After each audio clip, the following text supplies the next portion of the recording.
All right, everybody, we're live. The Cinephile World Order tonight. This is going to be a bit different. I have a disclaimer that I want to give everybody because this movie is batshit crazy, and even though this was like in '77, some people may be offended by certain things in this film, and that's your tough luck. I mean, it may contain language and images in this film that may not be appropriate. So uh, Sean is security tonight. Juno is checking IDs and collecting the tickets. So Yeah, you deal with know, it. yeah, because I have a fistful of give a fucks and nobody's getting any. Basically, all I'm saying is, you know, this is a wild ride, and it's no cannibal holocaust, but there may be some things that you may need a vomit bag for, possibly. So that's the way it goes. So, oh yeah. All right. So we have roll call. We have Rosalia. We have Chester. Right. We have Zodiac. Yeah. We have Johnny was in here. He said he was doing some things. Uh, and we have 71. And we have Brooke. So I am trying. Oh, and Anthony Chovitz here as well. So I called Jimmy, and he said his internet's down. But I told him, I said, "Look, fool, get in here." So hopefully he will show up. And we have Corey from Wilkie's Movies and More.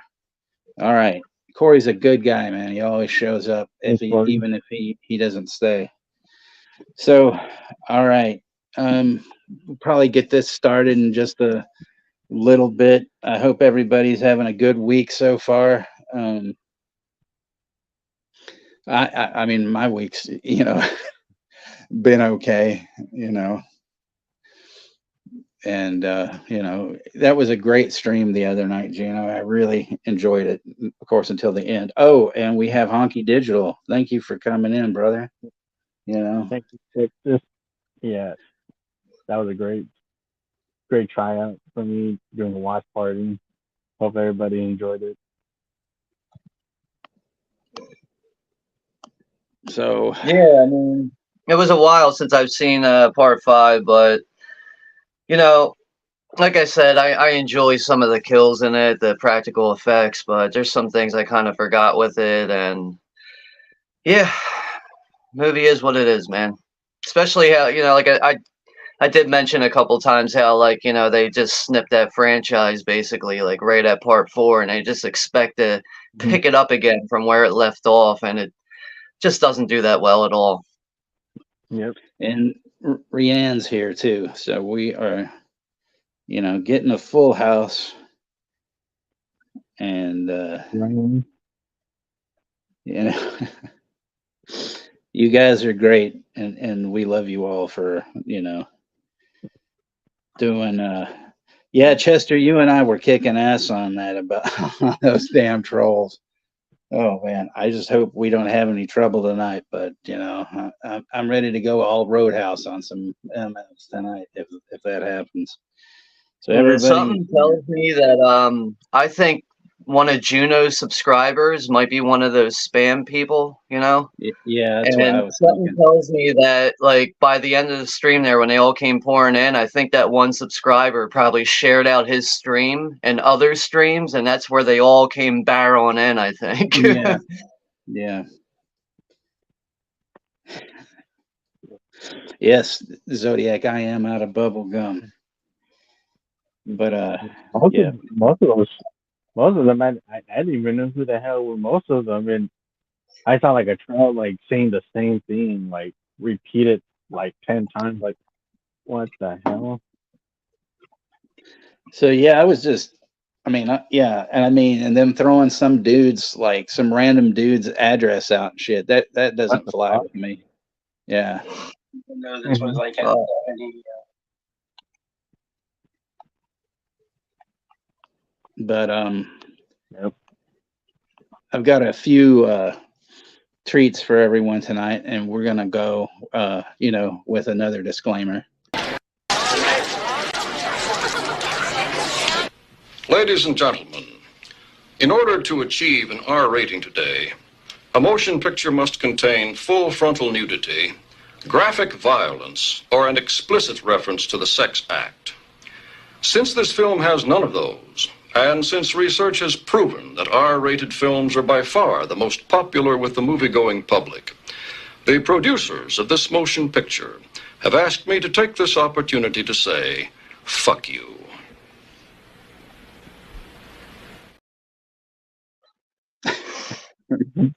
Fuck you.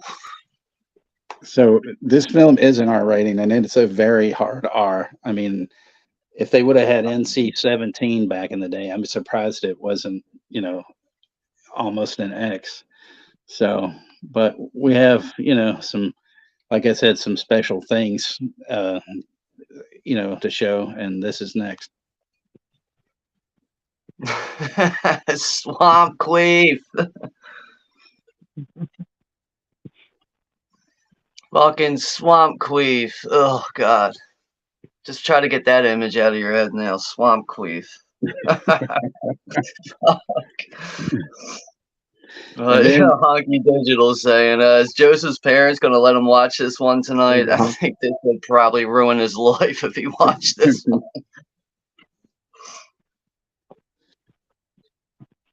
Yeah, Female Trouble is another fave of mine.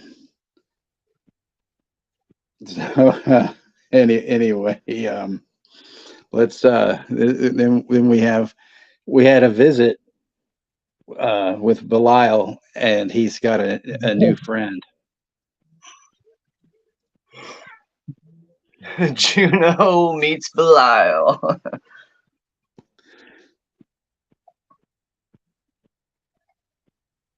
Belial is one cool dude to hang out with. Yeah, I'm glad that you met him and stuff, You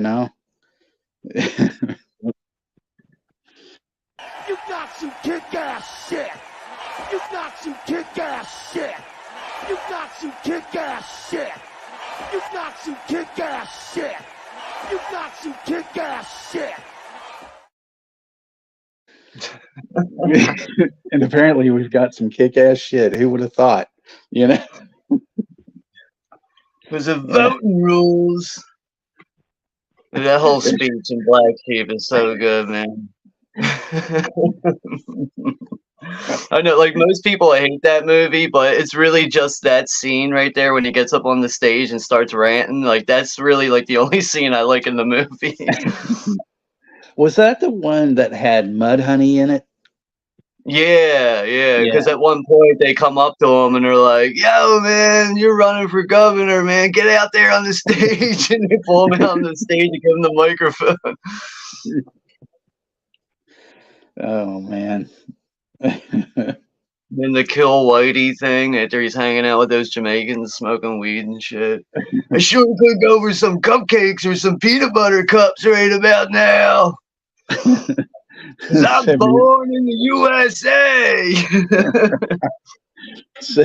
71 says we would make Juno Chewie from Star Wars if you could. Well, Johnny can do that. So, and I want to thank. Don't ever rule that out. You mentioned something that might happen if if Johnny's not here anymore, I'll text him about it. So, So yeah, and I want to thank Johnny for those, and Sean turning those into videos. I don't know why, like certain times, like in certain days, like certain scenes would just like come up in my mind, and for some reason that came up randomly on my mind today. It was Chris Farley and Black Sheep saying, "You got some kick-ass shit." Honky Digital says there's a smoke detector in the basket, which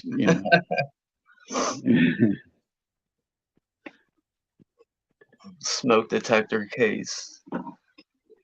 But yeah, this is going to be a first time watch for me tonight. I've never actually seen Desperate Living before, so this should be interesting. But like I said, I am familiar with like seeing clips and the trailer for it, so I've some idea of what I'm getting myself into here. Yeah, it's it's really good. I actually like Mikey had asked me, he said, "Well, I'm sure you've seen Pink Flamingos," and I said, "Oh yeah." And actually, the way I discovered this film was back when I was a teenager, and I mean a youngin'. I used to buy a Cream magazine. Nowadays people would think that's like a porn mag, but it was a rock and roll mag that they're actually back doing them, but they're real expensive now. But it was one of the best, magazines I think out there because they explored pretty much every genre of like, music, not just like Circus used to be good for a while, and then Hit Parader was really good for a while like when punk first hit, they were some of the best ones covering it. But then like Circus got all commercial and bullshit, and stuff. And um, Yeah, I but used to then buy Circus magazine in like the 90s, but it was like yeah, sometime after like 97, 98 is probably when I stopped really buying it. yeah, I mean, I stopped buying them like in the like probably early '80s because I just was like, man, these guys have really gone downhill. But Cream was always great because they always had goofy stuff, and of course Lester Bangs wrote for them, and you know he was such a character. And but so there was a review for Desperate Living in there, and I'm reading this review, no idea who the fuck John Waters is, no clue who Divine is and stuff. Well, yeah, they mentioned Divine, but Divine wasn't in the film. But I'm reading this movie, and they're just spilling it all out pretty much, and I'm just like, wow.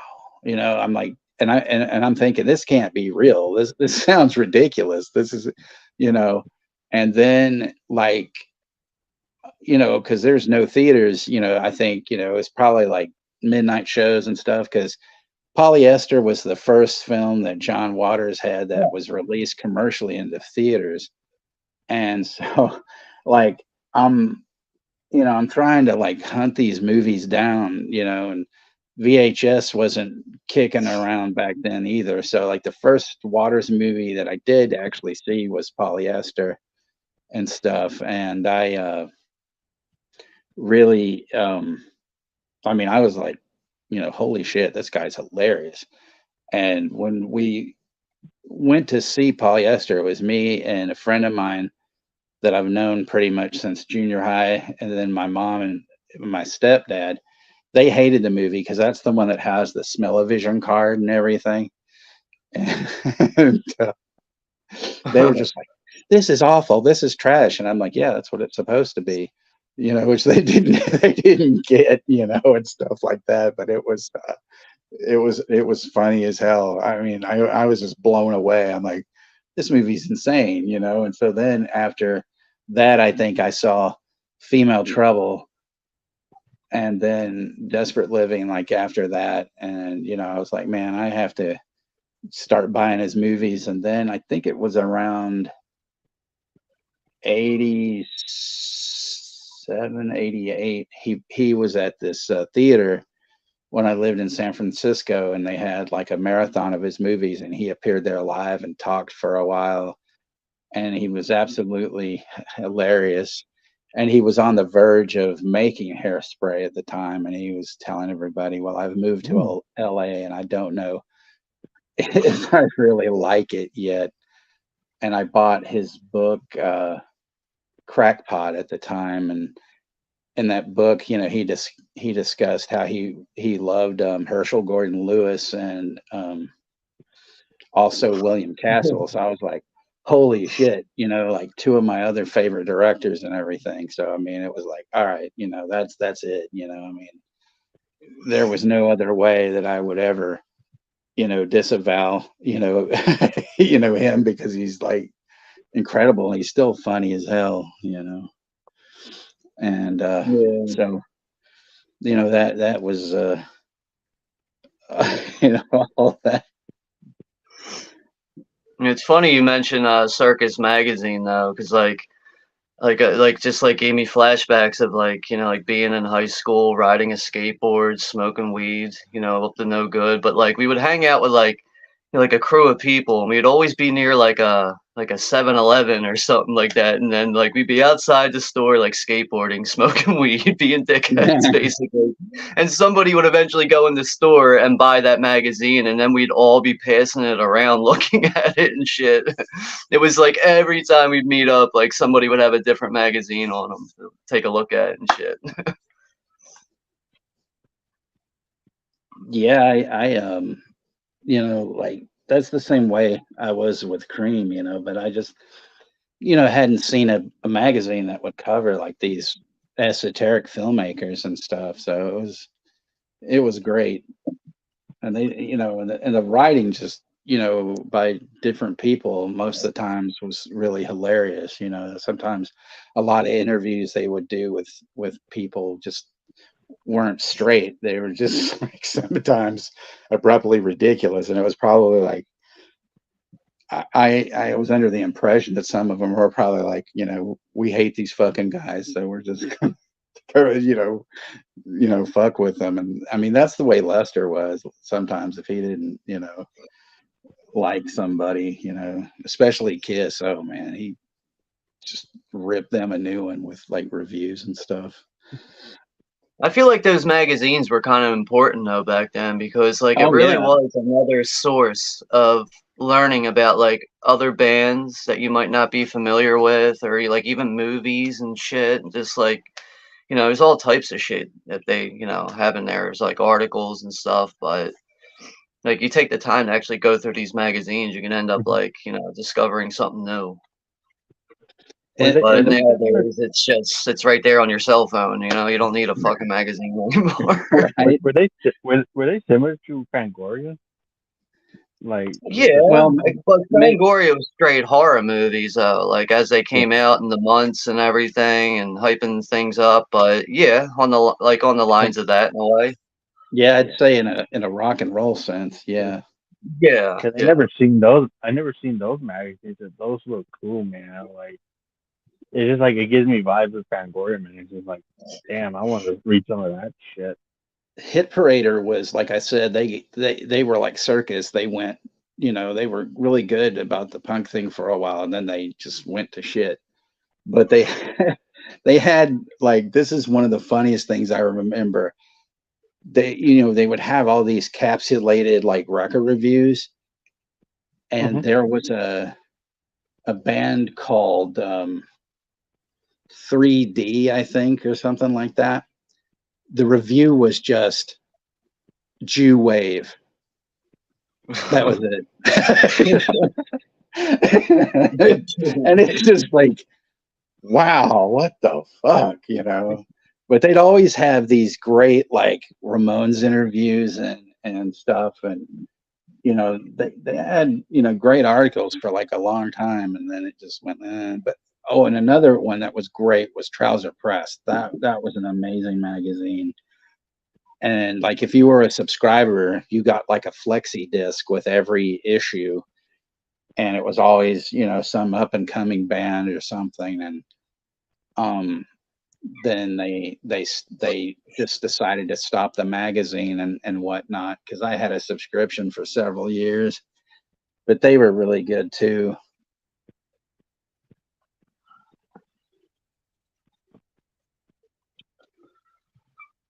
So So I guess we'll get this started in like the next 10 minutes. yeah, maybe even 5. um so yeah, Sean, I was going to tell you that I watched the documentary out of the Bruce the Game of Clones box Okay. last night. Fantastic stuff. It's really good. Yeah. Um, yeah, I enjoyed that a lot.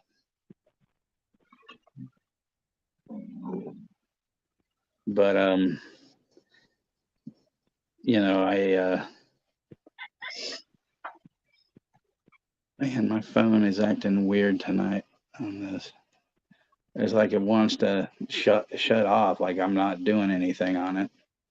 Yo, that happens to me sometimes. I swear to God, I'm starting to think it's StreamYard because like there'll be times on here where like if I'm not talking or if I'm not touching the comments on the side, the whole screen just goes black. But I can still hear the stream, like you guys talking. I'm like, what the fuck is going on here? And I get, I hit the power button, it goes back on. But it's funny you mention it because I'm thinking about it now. It hasn't happened to me in a while. So I think I'm due for it to happen. Probably next stream. Well, and then we have another thing from one of our sponsors.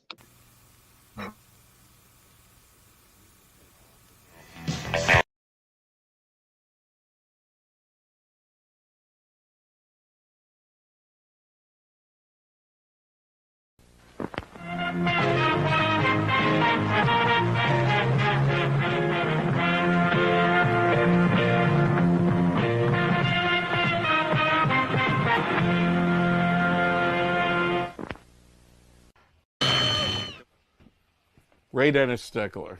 Now, who doesn't love Ray Dennis Steckler? Assholes. Assholes don't love Ray Dennis Steckler. Ray Dennis Steckler, an incredible filmmaker. Subscribe now to Texas HXCX 1965.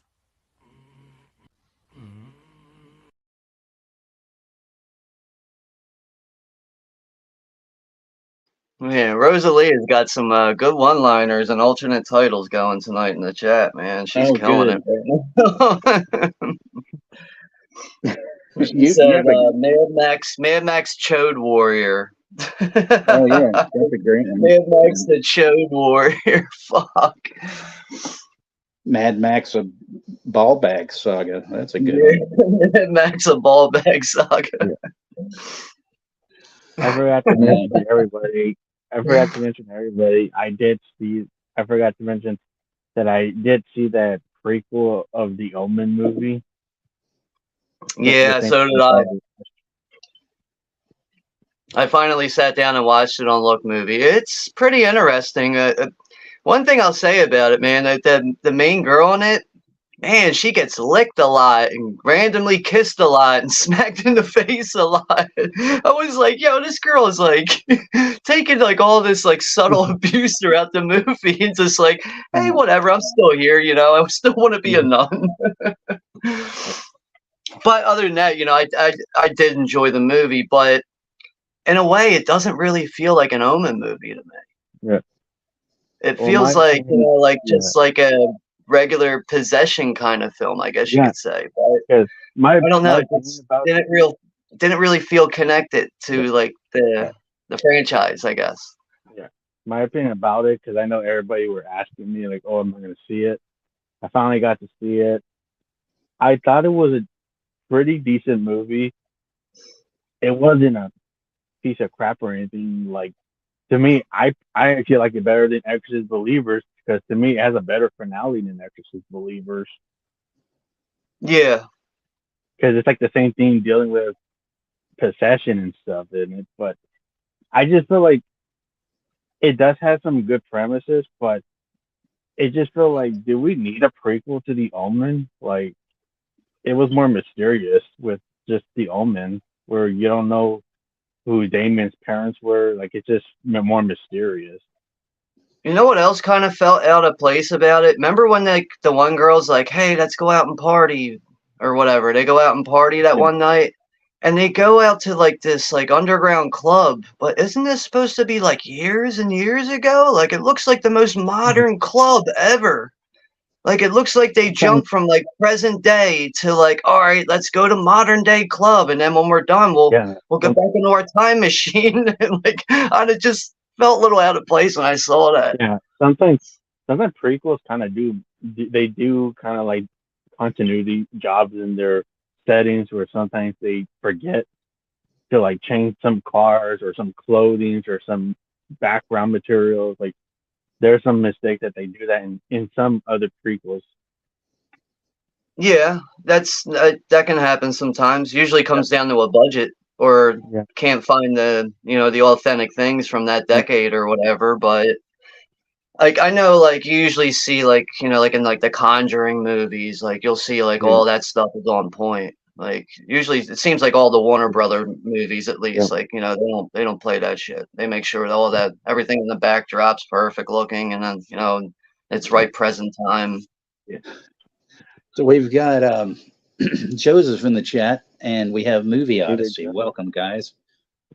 Hey, what's up, guys? What's up? Yeah, it's Movie Odyssey TV. Yeah, he's left some comments on some previous streams that we did, so it looks like he's been checking out some replays there. But yeah, thank you very much. I appreciate you checking out the replay for us. And who else is here? Joseph. Joseph. Who else? Yeah. Joseph. What's up, Joe?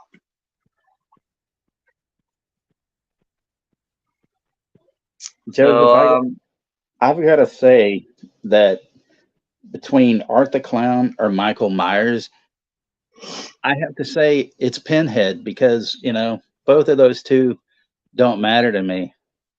And other than that, I think it would be your parents would fight both Art the Clown and Michael Myers, and they would win because your parents are really cool apparently, and that's a good thing. The one villain that I think is most underrated is the Maximum Overdrive Green Goblin truck. Yeah, that's true. That's a very underrated one where nobody doesn't really talk about the Green Goblin truck killing all the people in Maximum Overdrive with the red eyes. Yeah. It's got such an iconic and awesome look, for a killer truck like that. Yep. So, Juno, I was gonna tell you that I saw Strangers yesterday. I didn't think it was bad. Well, fuck you. I'm out of here. I mean, I think to me, I like the Omen more, the first Omen. Yeah, I still need to see the Omen. I mean, everybody says it's pretty decent, so that's a good thing. But I didn't think Strangers was bad. I mean, I actually like the fact that it's said to be continued and stuff, because I think that whole town, there's something fucked up with those people, The thing I thought that sucked about the movie, you got Richard Brake and he doesn't say nothing in the movie. Yeah, but I think he'll be in it more in the next one, That's just giving me David Gordon Green vibes. God. Well, he didn't make it. It was, Rennie, I can't get a job, Harlan, So, But yeah, we'll get the movie started in a couple of minutes. This is the upcoming movie for Saturday, so everybody has a reminder for it.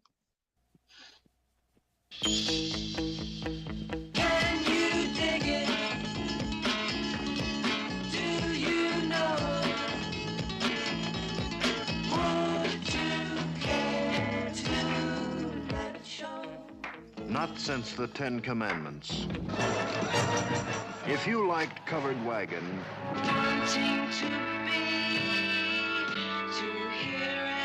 Beyond From Here to Eternity,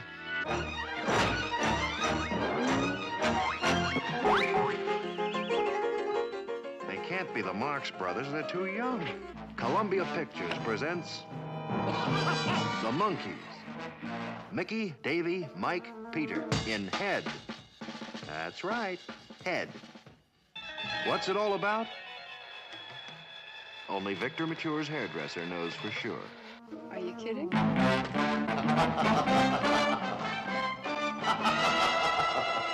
Looks like a nice guy, and I like his smile.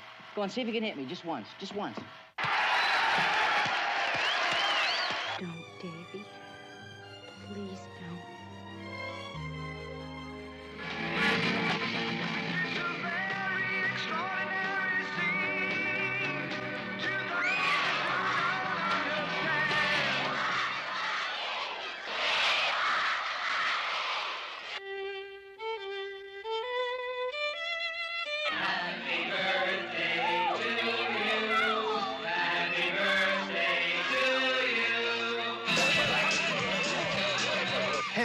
the most extraordinary adventure western comedy love story, mystery drama, musical documentary satire ever filmed.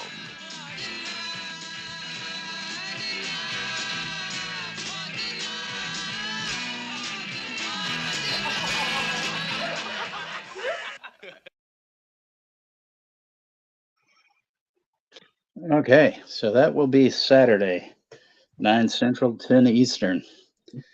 So, like, we will get this momentarily after one more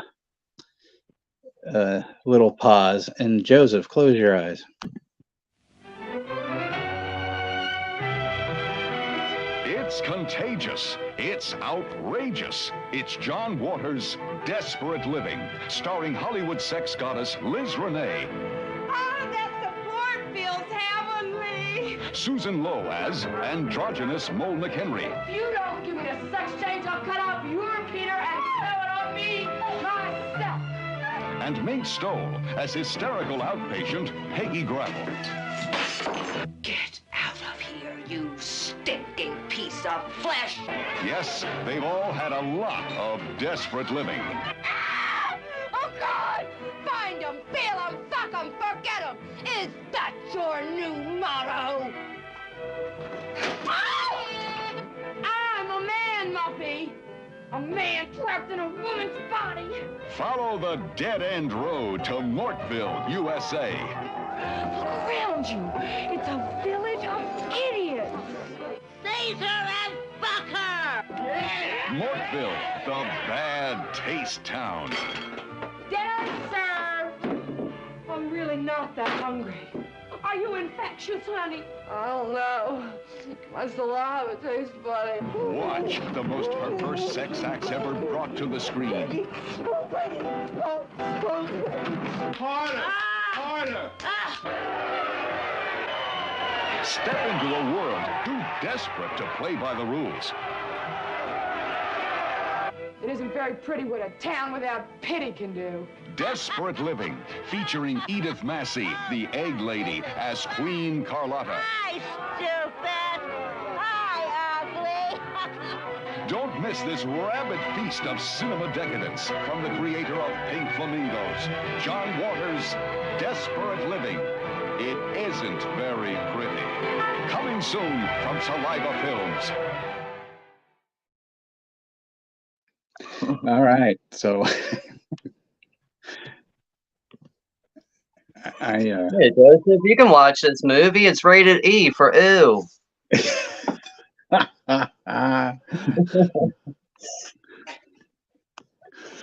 It's rated Pretty in Pink Gooch. That's what it's.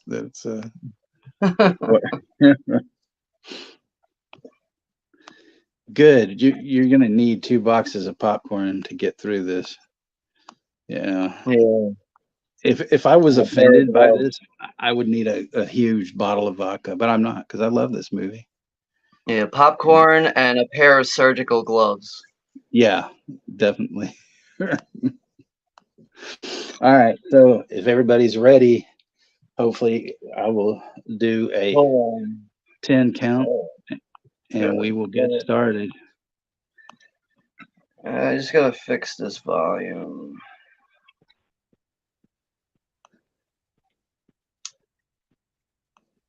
All right, I'm good. So yeah, the Vimeo link is pinned at the top there for anyone who wants to join in. That's what I'm using to watch this. It looks like the quality is 360p, but you know, it's watchable, that's for sure. All right. So, all righty. 10, 9, 8, 3, 2, 1. 6, 5, 4. Each, ni, san, she.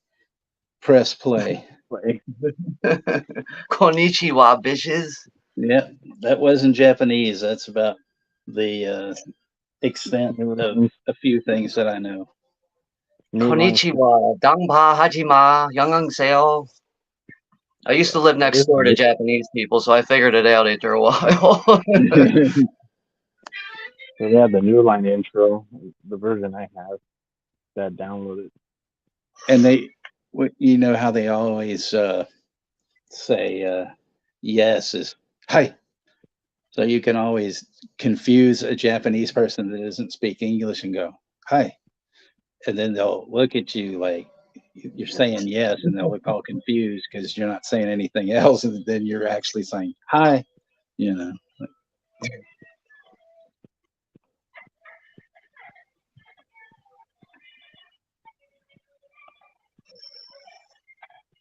Yeah, I know there's not going to be a whole lot for me to elaborate on this one since I'm not familiar with it, but definitely off to a fucking interesting start. Oh, the deal with It's wacky. the blonde Liz Renee. She was in a right in a Steckler film. Actually, one of my favorites. The fuck. Of course, I get my Alzheimer's right before the thing. Before, but she it's the Thrill Killers, which is an amazing movie, one of the best ones that he did. And we have Derek in here. Yeah, what's up, Derek? Woo Riders, what's up, bro? What's up, Derek? Hey, apparently he knows 2 words. It's hey yo. It's all the words. But Joseph, you need to watch every movie made in the world, so you can beat us at our game. Yeah, you need to stop watching the same 5 movies that you keep watching, or whatever it is. Watch these movies, Joseph, Freddy Krueger movies, and Tim Burton movies, and others, even John Water movies as well that we're about to watch. This opening sequence, of the cooked rat is phenomenal. In a way, like these opening credits remind me of that trauma movie, Rabbit Grannies. Yeah, I can see that. I don't know where that. I can't find the damn Blu-ray right now. But Jesus Christ, what a bizarre movie that is! I would actually love to do a watch along for that at some point. That movie's so fucking crazy. This is, yeah. Well, supposedly eating a rat. Yes. Like Michael Myers. Yeah, sitting in the sewer, fucking eating rats.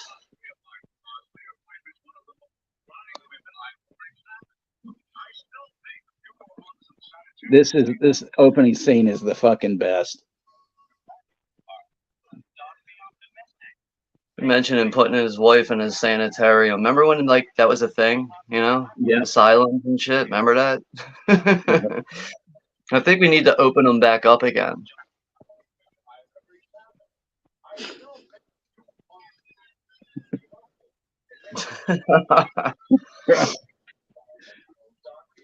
The guy that Joe, you got to check out the Debbie Does Dallas saga. Yeah, there we go. The guy that's playing her husband is this guy George Figs, and he's a really nice guy. I got him on Facebook, and pretty cool. Here we go. Boom! Hit that Homer right through the fucking window. I mean, it's like she was asking for it, though. She wouldn't shut the fuck up. You're trying to kill me in my own home. It's like war. Don't tell me I don't know what Vietnam is like. I love that fucking line. So great.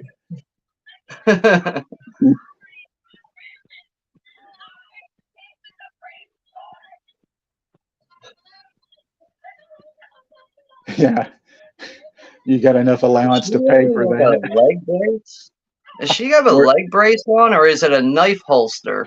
I think it's a leg brace, but maybe it's a knee brace with a knife holster in it.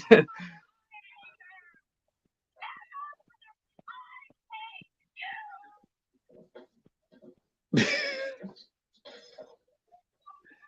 I was that kid, I'd be like, shut the fuck up.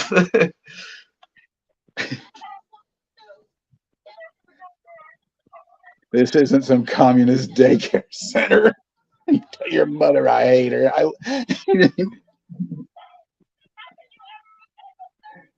I mean, that is some of the best lines ever in a movie.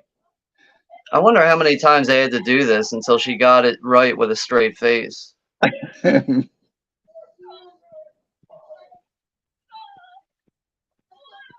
She's like in Serial Mom. She's the one that gets tortured by Kathleen Turner when she calls her and she's like, "Pussy Willow." Oh shit, dude! I haven't seen that in forever, man. That's another movie that used to come on like USA, like the USA Network, like every fucking weekend. Serial Mom.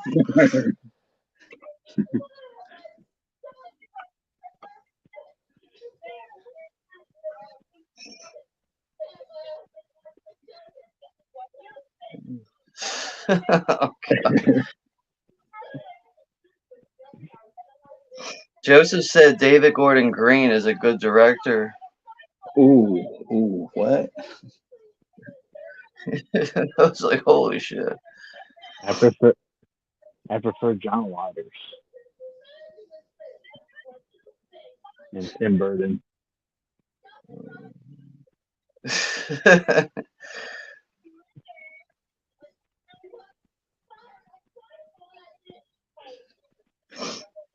Yeah, why are these little kids naked? Man, you're ahead of me. I haven't even gotten it. I'm like rolling over on 7 minutes right now. I'm just behind you, I guess, by a few seconds. They're just playing doctor. That's all they're doing. I took my eyes off the screen for a second. I looked back. There's 2 naked kids on the screen. I was like, what the fuck? And she's all like sodomites, People are gonna freak the fuck out. See, that's why I said, like I have a fistful of fucks, and I'm not giving anybody any, Viewer discretion is advised. To see 2 little naked kids, though. Yeah. P. Rich is in the chat.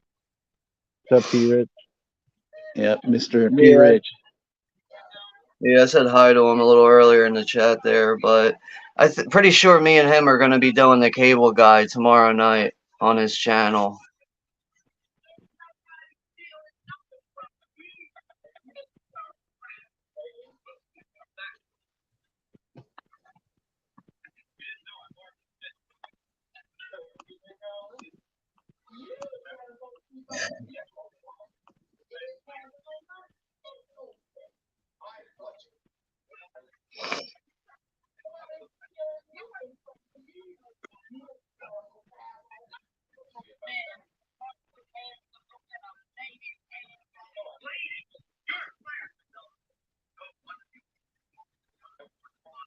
Damn. It's like, no wonder you people are always in the unemployment line. Like, see, back then you can get away with saying some shit like that. Right. Today you can't say that shit.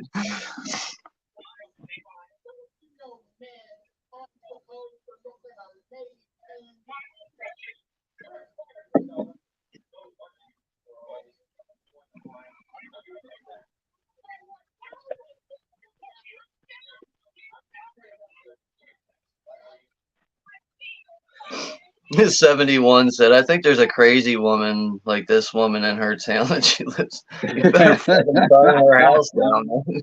Burn her house down. Get ahead of her already.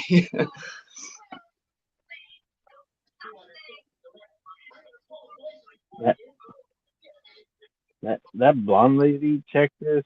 She kind of resembles a bit of Divine a bit with the makeup on. That's Mink Stoller. She's been one of his major actresses from most of his movies. Mm-hmm.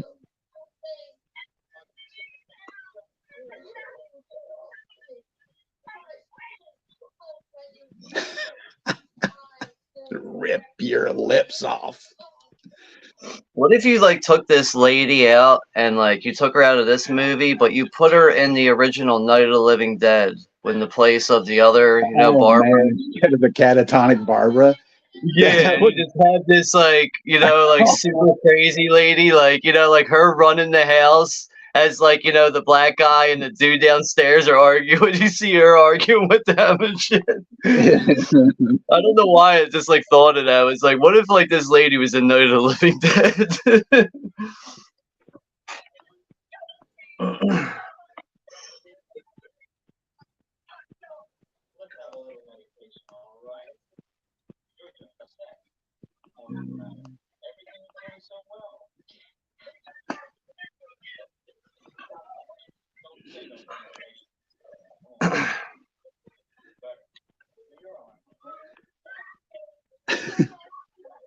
Rotting. That Jeff scum.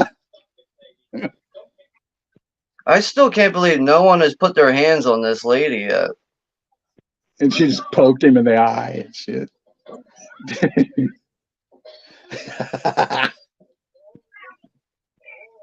This guy's got a lot of tolerance.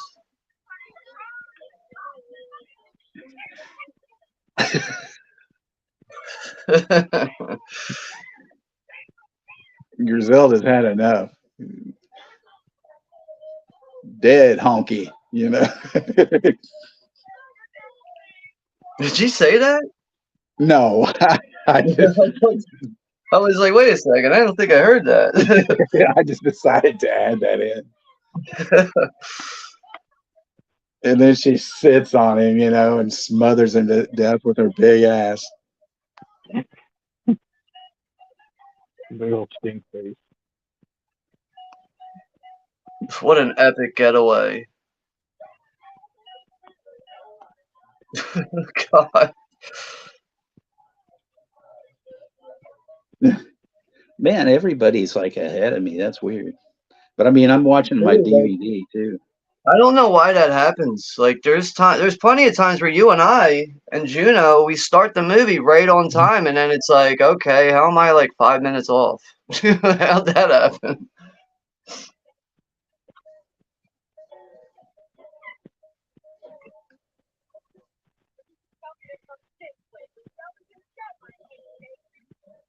You know I hate nature.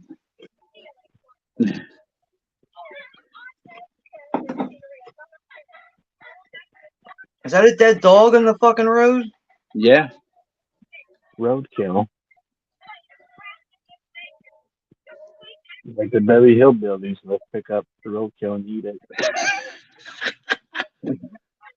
They're just staring in the road. We can't just leave it there. Roadkill sounds mighty good. Look at these disgusting trees stealing my oxygen.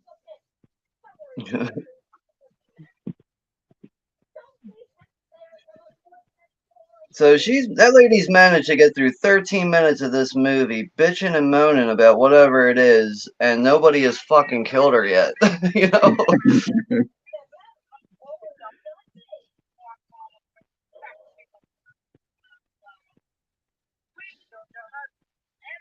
We killed your husband.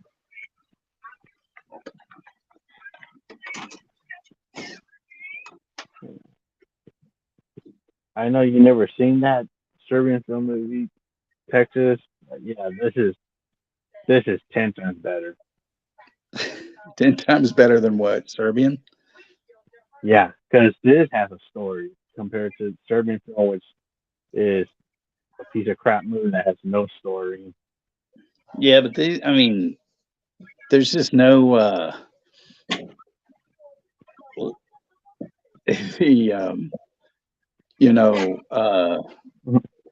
comparison, you know, I mean.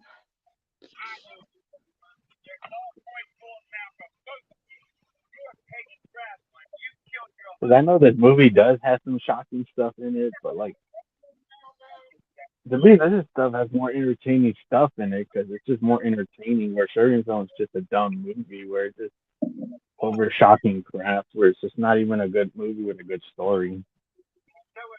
So like this one, John Waters knows what he's doing.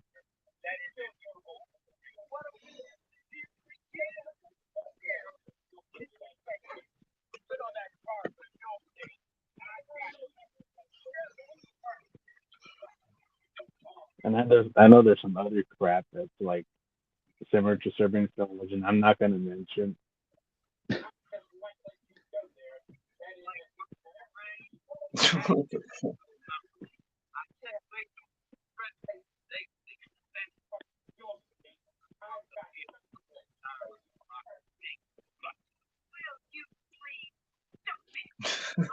This fucking cop, man. This is just like, what the fuck? Remember, like when I said, like, my mom saw about 20 minutes of this, that she left the room. This was like when this part came up, she's just like, "What the hell?" And then she just leaves. I'll be back. She never came back. I'll be back.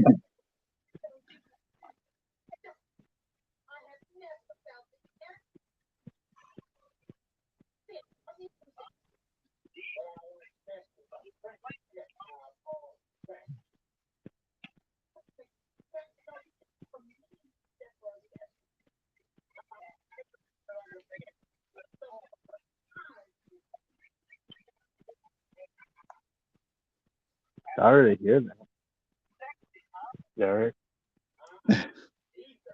Hmm? I was just sorry to hear that, Derek. But, like he's showing that, like in Miami, there's a big flood going on. Yeah, that's not good.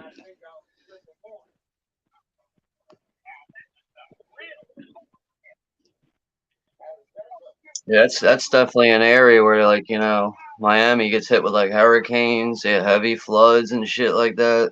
You would never catch me in a state like that. I could not live in an area like that where it's just you got to worry about Mother Nature all the time like that. But that can happen almost anywhere too, though. Even in California, there's oceans in the Bay Area that are like the Santa Cruz area, the San Francisco area. That's like the ocean right there. Yeah. Yep, like not in those areas. Yeah, but my parents goes out there, but in Florida, be safe. God bless you, everybody.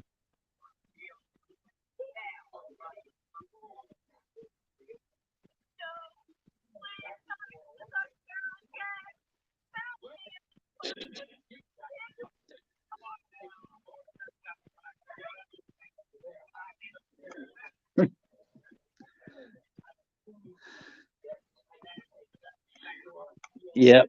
He would probably, have a heart attack. Yep.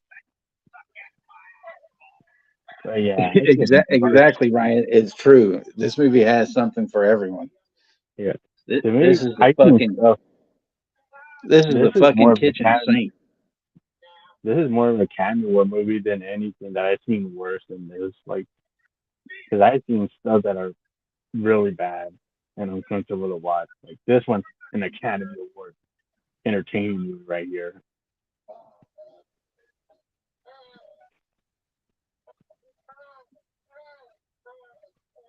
Did you like his other movies, Texas? I love all his movies.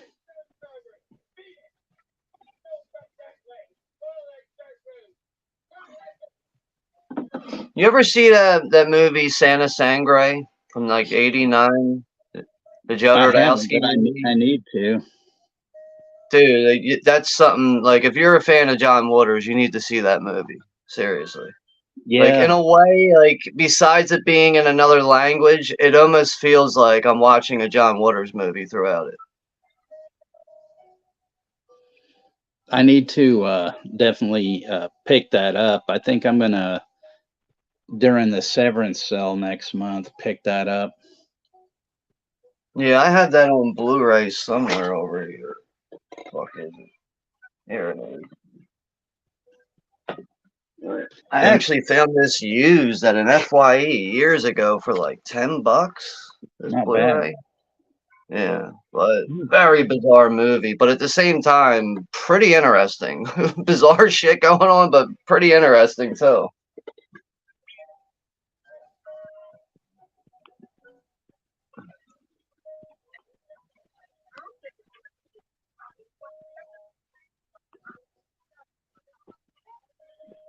What is this pie stand? What the fuck is this? I would not be eating that shit. This is Mortville, Fucking gooch pie for sale. What's your gooch pie?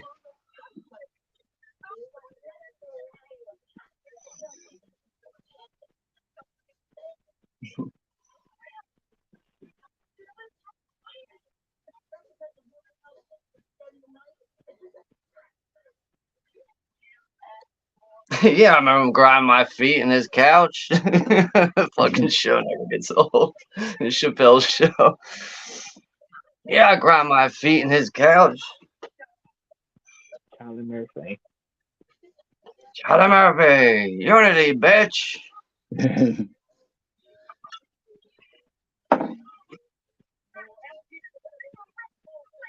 Telling her to act normal when everybody around her isn't even fucking normal, you know. Can't go in that hog pen.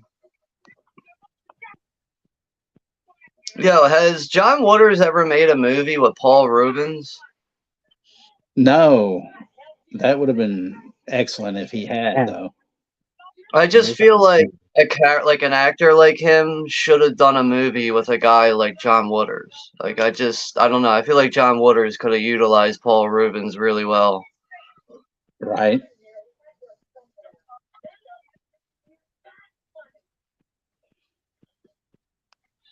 Which is Pee Wee Herman, by the way, for anyone who doesn't know what we're talking about. And says my rapper name would be Honey Cocaine. He would definitely be an interesting choice for being in a John Waters movie. Yeah, you know, just how like quirky and shit he can be, like with certain roles or whatever. I just feel like, you know, John Waters really could have used him in some kind of movie.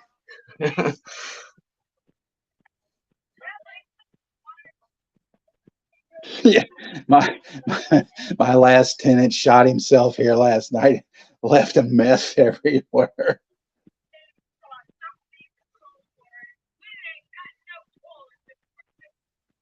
We ain't got no toilets. It's a fucking cardboard house, basically.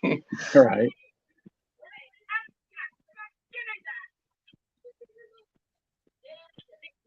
I'll get the stiff out of here, but I don't think I got time.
How is this lady like calmed down now? She's like suddenly like not all like, you know, losing her damn mind. She's like calm now. But I don't know if you could have a character like that though, riding for 90 minutes. You know, I think eventually you'd be like, I gotta turn this shit off, man. It just keeps going.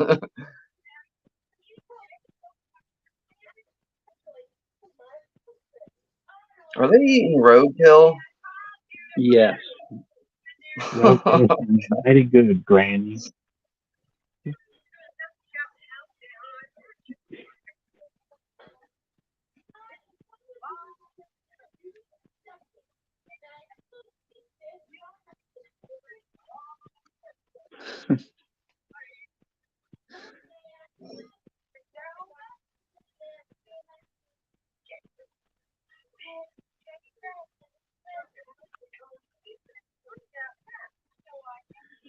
That's Liz Renee, the one I was saying was in that Steckler movie, the Thrill Killers and stuff.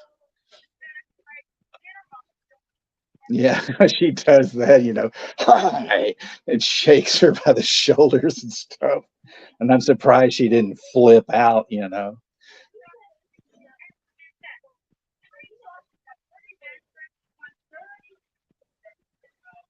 That's the actress I was saying, Texas, that looks like Divine. Oh, okay. It's just like her makeup looks like she has that Divine look, like her hair slicked back and the way she has the makeup. Right.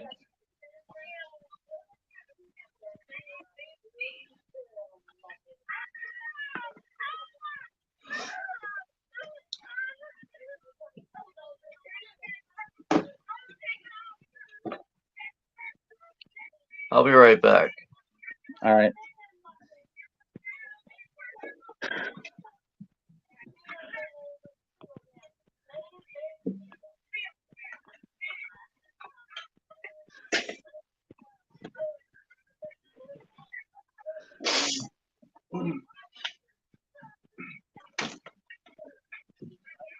Yeah, I know they made this might be too much for some people, but I've seen worse stuff than this.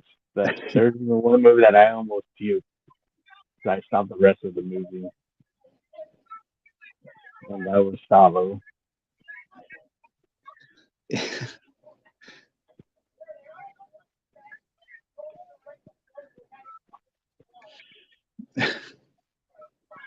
What would you do for a Klondike Gooch? Speaking of Klondikes, back in the old days of MSN chat, Jimmy and I used to go into these rooms, and you know, mainly they were like these like BBW rooms, and like I would always go like, any of you women in here like to want to fuck for a Klondike?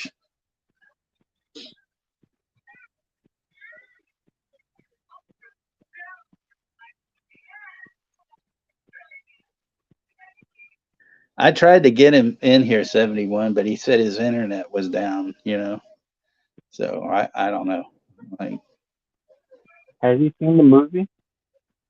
he hasn't seen this. He did watch Pink Flamingos with me once. Okay.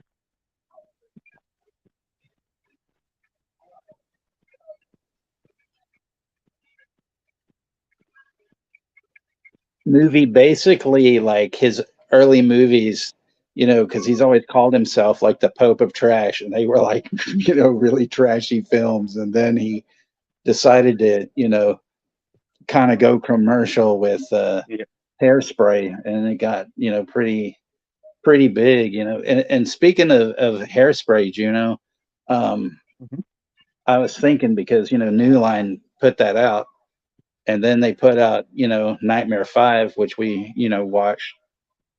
I Yep. think, Hairspray, you know, uh, Hairspray makes, I mean, Nightmare 5 is like, pure garbage compared to Hairspray, because Hairspray is like Gone with the Wind compared to that movie. I like Hairspray. I think the original movie is great. 71 is like, this is like the Wizard of Oz with everyone on some good shit. Yeah.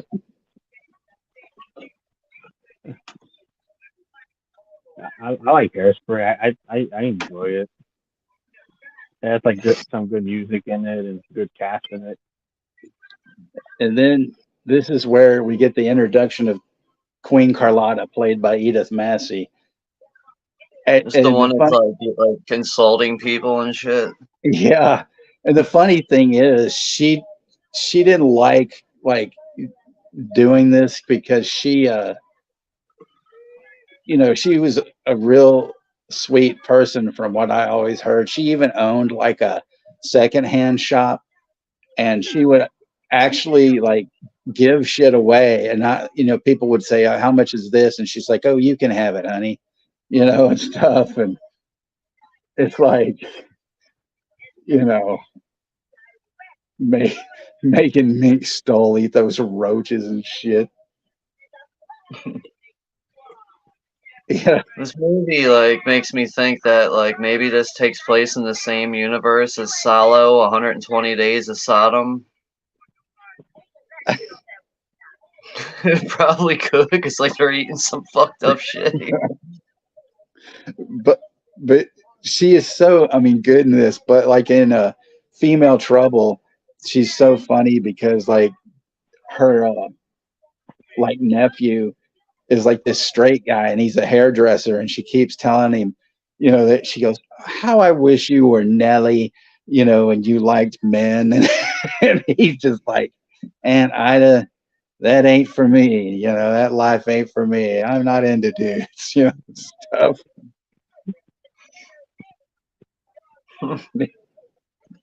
And Speaking of fire. Salo, speaking of Salo, like Joseph says that he can't handle this movie. There's one movie that I could not handle. It's Salo. I almost puked in that movie. It is like it does get to a point after a while when you're watching people eat That's worse. shit. It's like, what the fuck, man? And it looks like it's real too. Like that's another thing. Well, they did that disgusting detail in Transplanting where Ewan McGregor's coming out of a toilet full of shit, and they revealed it in the scene It's supposed to be the dirtiest, most infected toilet in all of Scotland in that scene. Yeah. And they revealed that they used melted chocolate around it to make it look like an authentic all over the toilet. Yeah, that is one fucked up toilet, man. It's like, I don't know, it's like a toss up between that toilet and the toilet from Street Trash. It's got to be like the dirtiest toilets ever. Yep. So if you have to go, you have to go.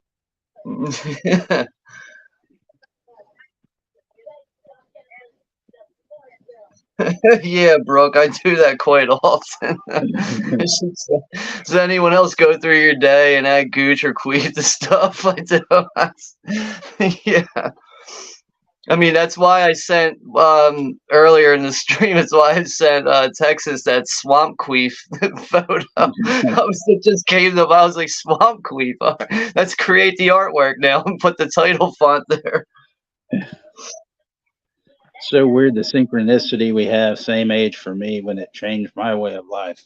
Exactly. I mean, this movie or just what are you talking about, Derek? Your beard? I just want to make sure I'm on the same fucking page, I'm just surprised you didn't say, hey, yo. Right.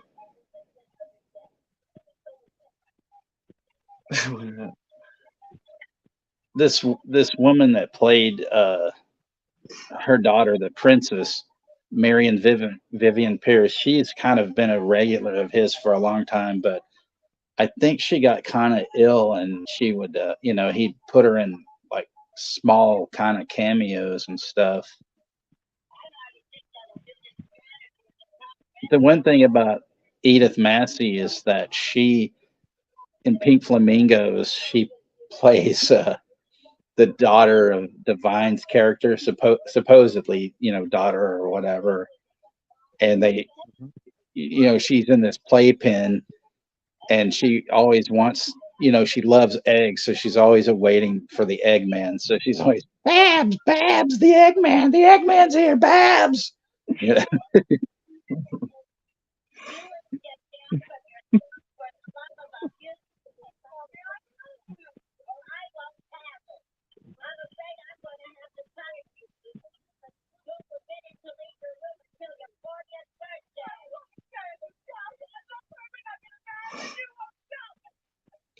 My favorite porn star is Desiree Cousteau. 70s porn is the only way to go.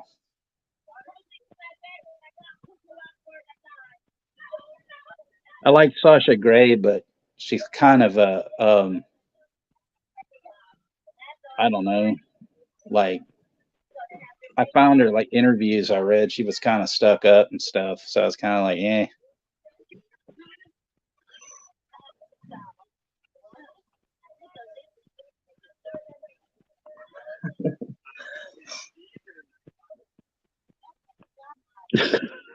Hibachi queef bar. Super good milkshake. Hibachi queef, bar and gooch grill. Big muck queef, you know.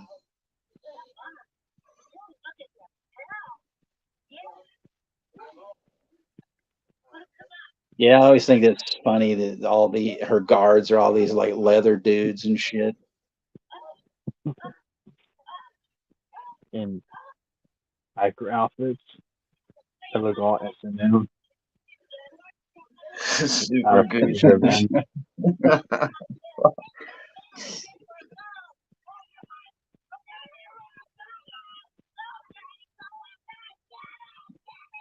See, even the ladies get a little something in this movie, you know. I guess if you want to call it that. Some cack and bass, you know. Rub my safety deposit box and dig for gold. Jesus. Oh, we can't allow this. This is too much. We gotta go PC. Yeah, that's how they're gonna attack the movie when they see this, like, bull crap.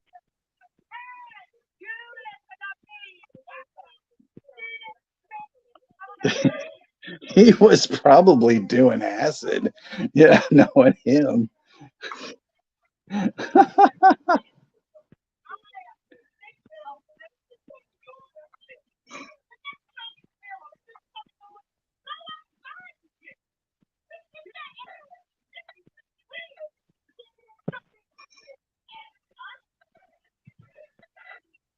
That hatchet face of yours as a punching bag, and then, you know, decades later, he used the character Hatchet Face and Crybaby.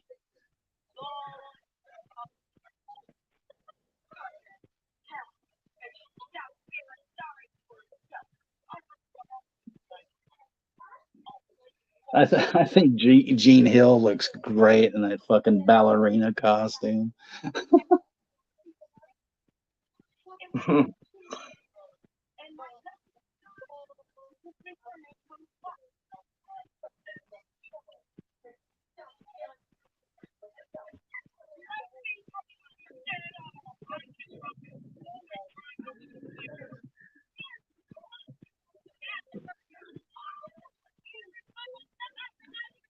71, I think Dippity would probably have a heart attack, you know, watching this.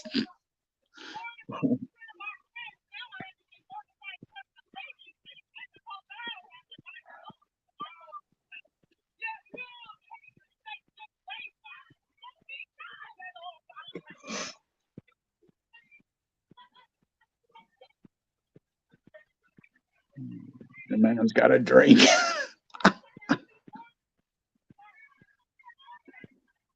Kentucky Fried Gooch. Her straight to the graveyard.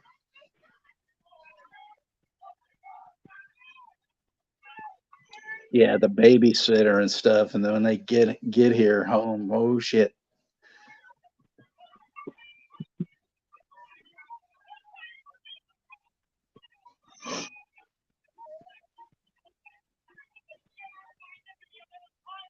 Yeah, all these fucks were having a party at their house while they were gone, you know. And this guy's throwing up on the fucking picture of the woman's husband, and they're all drunk.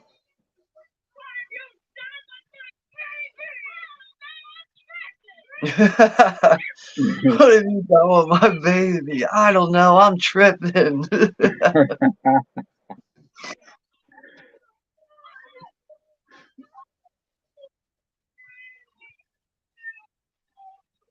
Wait, the kid was in the fridge the whole time? What's it? Yeah, yeah, the kid's in the The kid was in fridge. the fridge the whole time. Hey, giggity goo goo gaga. Oh, don't tell me she's gonna eat that dog food. Oh my god.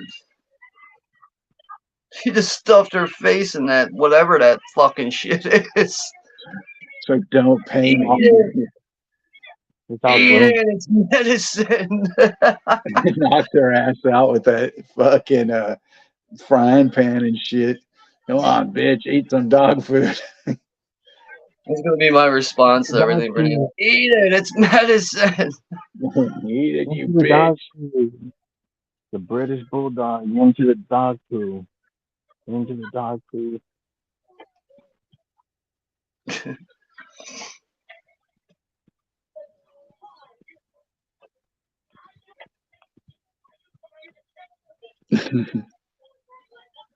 You get your stinking liquor breath out of my face, you drunken slob. The dialogue in this is just fucking priceless because it's just like it's not anything intricate, but it's when he wrote this, it just flows so well, It's almost like a game of like who can insult who the most in dialogue.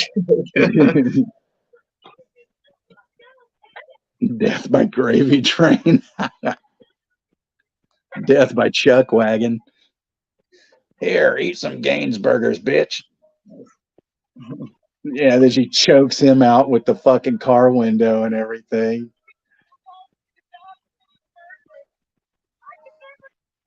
Drags his ass off.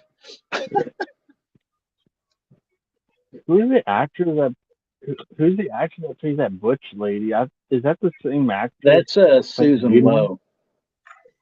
Oh, it's not the lead actress because No, it kind of sounds like her. Yeah.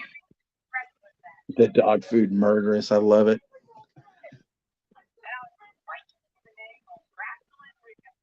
Wrestling Rita. I was fighting under the name of Wrestling Rita.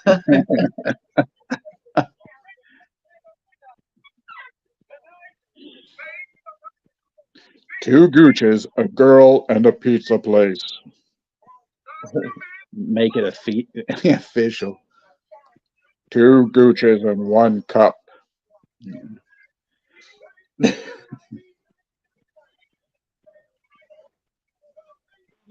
One girl queef, two man gooch. One man queef.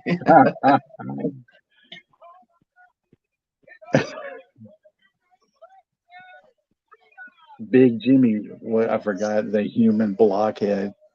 She beats his ass too, which is great. One girl queefs, two man gooch.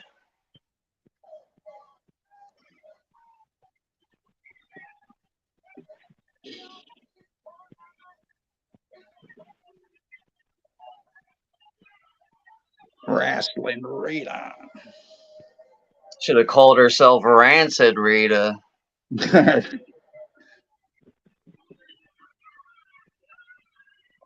I just think it's great that, like, she has the gooch on the outside of her costume and stuff. That's what I mean. Like that's why she should be going by the name of Rancid Rita.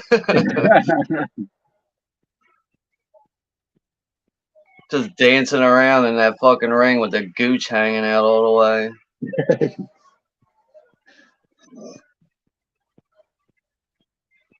Give her an upper gooch.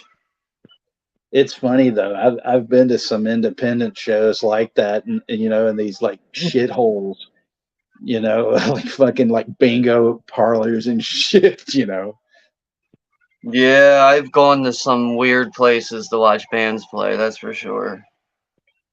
But for years, I used to go to this like indie fed here, Texas all-star wrestling, and I became friends with a lot of the guys. And this one friend of mine, Richie, went by the name of Hugh Rogue, and he would do hardcore matches and shit. I mean, he'd get fucking light tubes broken over his head and using thumbtacks and shit. And there was one time he's just covered in fucking blood. And it was after the match, and he knew, he always knew where I'd be sitting. So he comes over, and like normally I was on the front row, and I think for some reason I was on the second row. And so he's like coming through, and he's telling everybody, get out, get out of the way. And then they come, so these people are like, oh shit, and they get out, and then he sits down right beside me, and he puts his arm around me. How's it going? And I'm like, you're a mess. Like,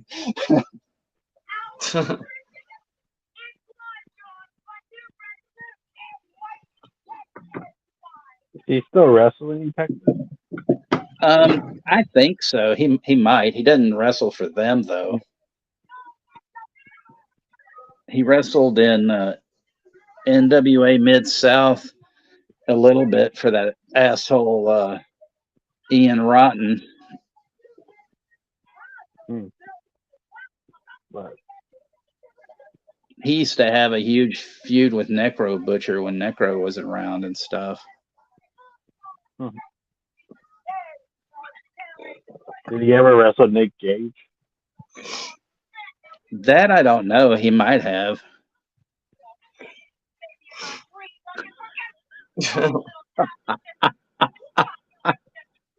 It's true. Odyssey he would, because be like, oh, it's I true. got a shit on this woman's head.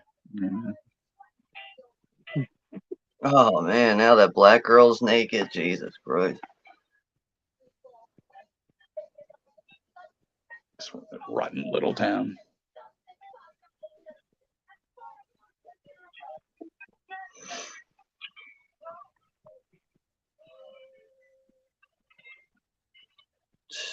Right.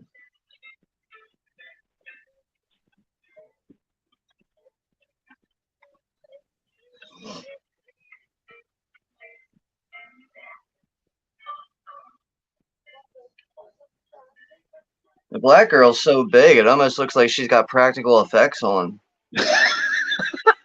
It just, I don't know, man, it does.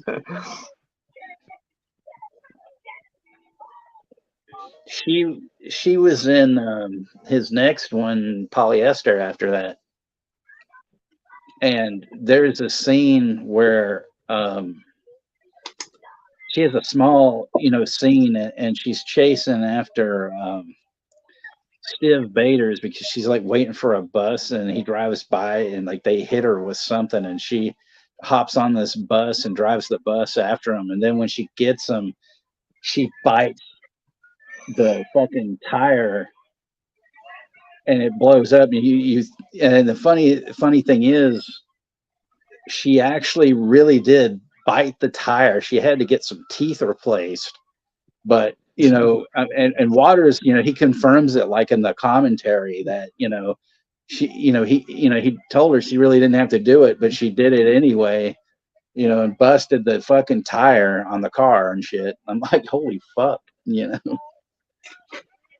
Yeah, that's a little overboard. Yeah. A little overdoing it, I think. That cockroach crawling on Liz Renee's ass and shit.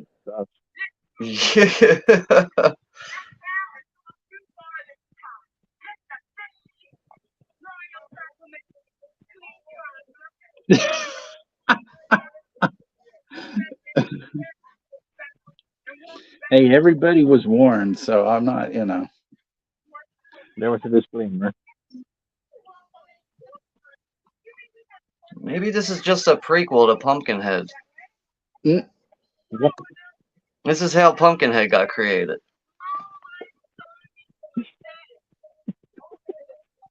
Backwards day.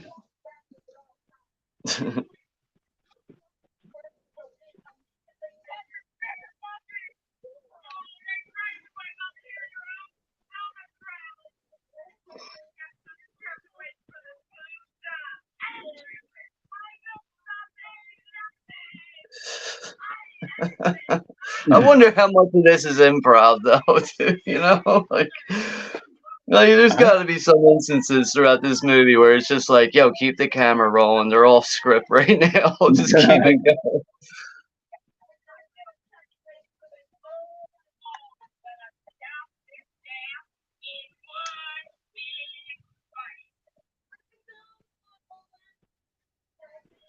I'm so hungry. I could eat cancer.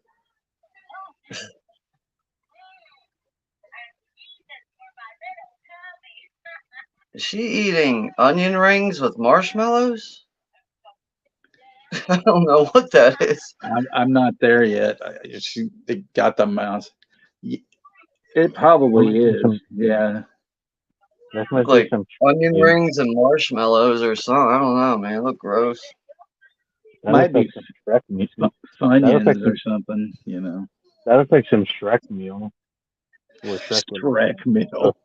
Yeah, Shrek meal. Onions and marshmallows. They have layers.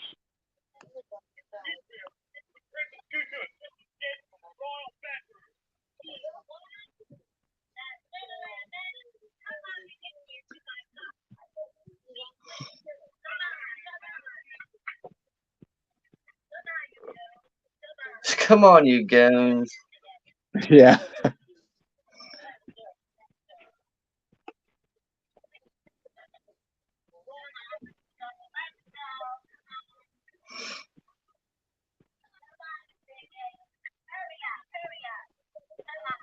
I honor you, your message.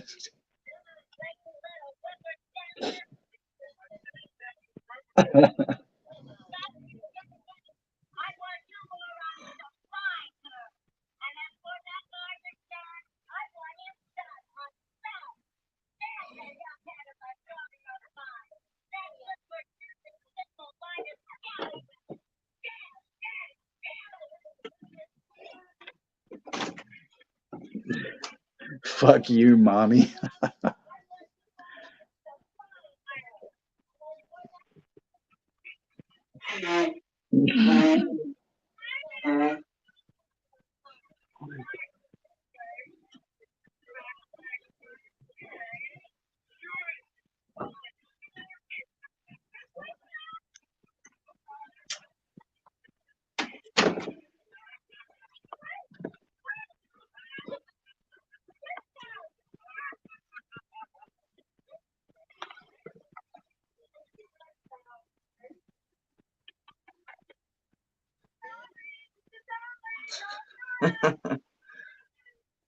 Kurt Coqueef.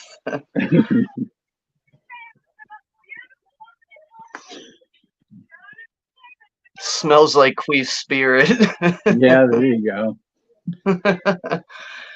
My name's Kurt Coqueef. Coqueef.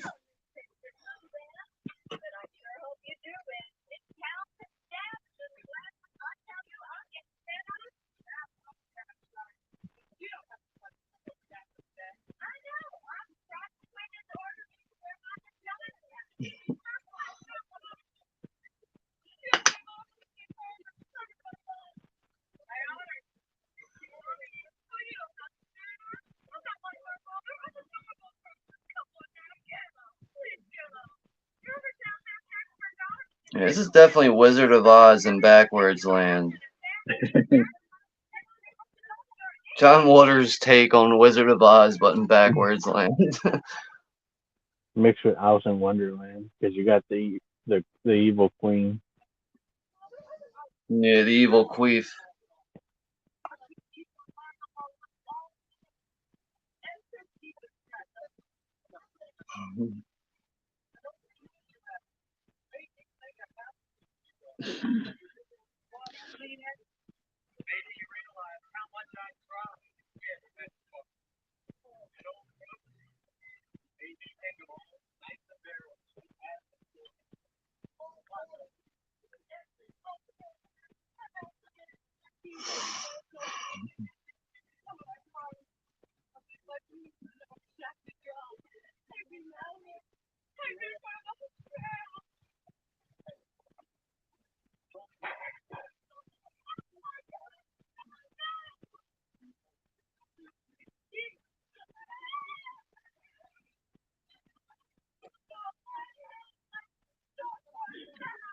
Water pink sweater.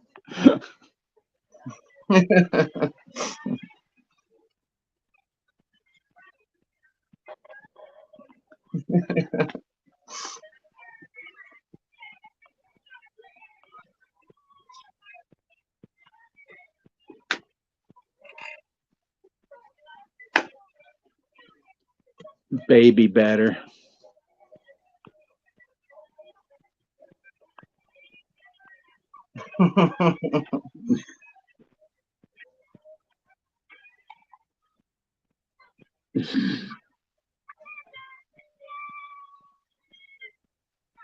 Movie, I don't think it ever was rated X. I think like Pink Flamingos was like just unrated.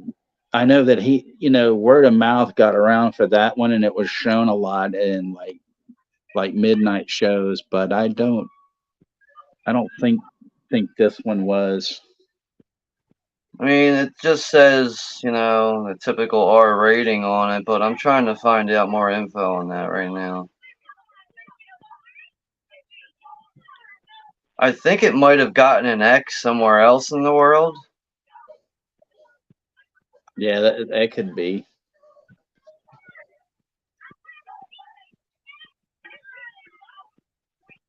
So it says a brief controversy arose when lesbian groups attacked the film for its depiction of lesbianism and for taking the title of defunct pro-lesbian magazine. New Line Cinema blew up the film from 16 to 35 millimeter and opened it at midnight in Manhattan, though the original poster featuring a cooked rat on the plate was rejected by the New York Times to run, forcing a new poster to be created 3 days before the opening. The new poster featured Liz Renee in a screaming pose fashioned from a production still. Oh yeah, yeah. And it says critics from Good Housekeeping walked out of the film after 10 minutes. Otherwise, Playboy enjoyed the film, stating it had to be seen to be believed. David Shute of the Boston Phoenix said the film In Desperate Living, Waters comes close to creating a work of true trash art. That's true. I will not argue with that. This has more art than damn Sorrow.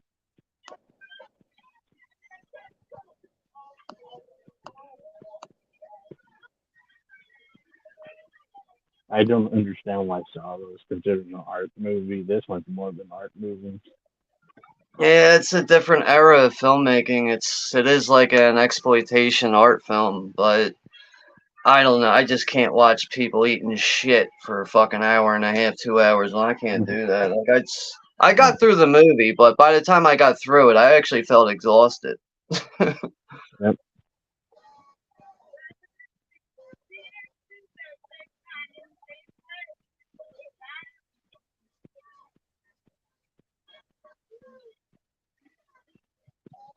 But I can't find out anything else right now about ratings for this, like in other parts of the world. But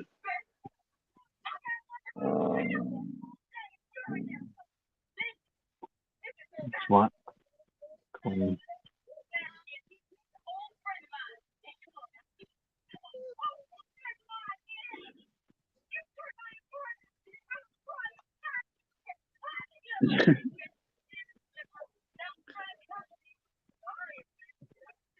This was a perfect gooch night for this, great film.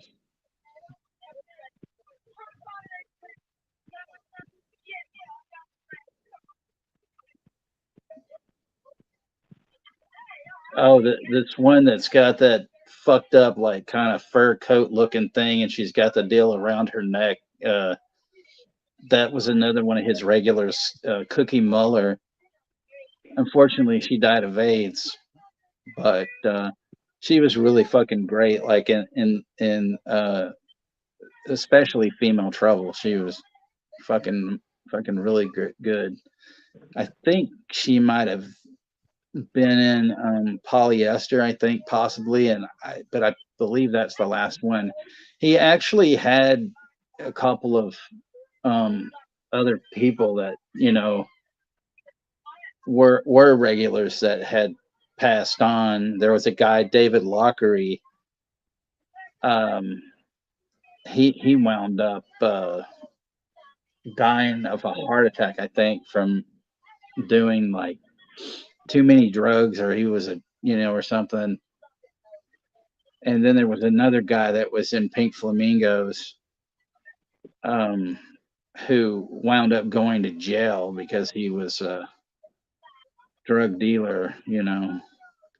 So he had some kind of tragedies and stuff, you know, with some people that he, you know, was friends with and whatnot. So apparently, this movie did have an original X rating on it. It was changed later, though.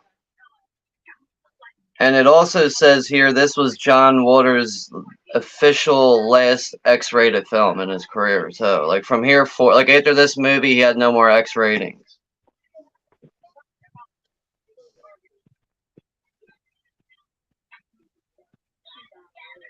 So yeah, it looks like it initially in the U.S. it did have an X rating, but it was changed later on. And I found this info on academymuseum.org. That's interesting. Yes, please give me a thumbs up. Yeah. Thumbs up this movie, not that piece of shit. Jalo, that movie. This is a thumbs up for this great movie that Texas recommended us.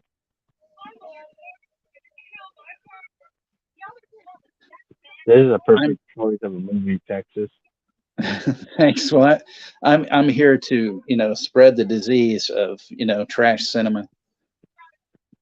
Because to me, this is a movie that I feel like this works compared to like crap that comes out. Like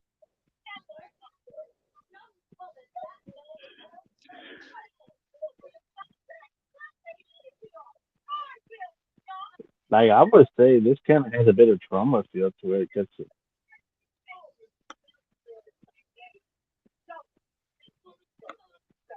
It's just so fucked up that he's dead. She's holding him and saying he's just asleep and shit. Delusional as hell.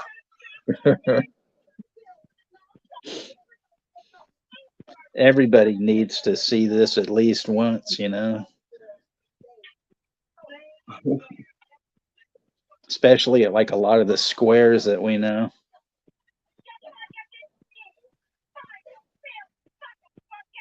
Ones that like over explain themselves but don't explain themselves at the same time.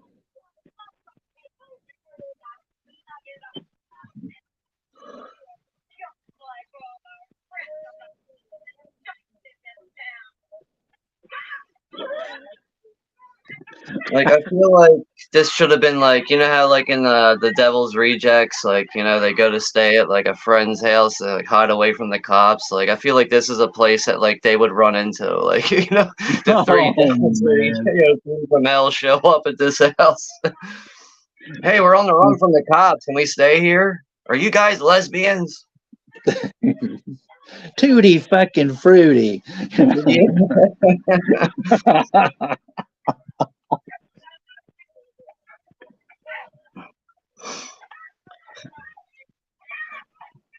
Yeah, this is great. She kills this, you know, leather dude, and this other one comes. What's going on here?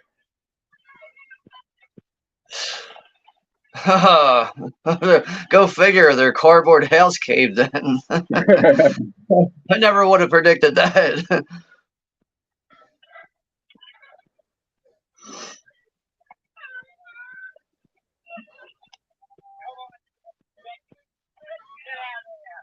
Oh yeah, she gets killed because the house falls on her and everything.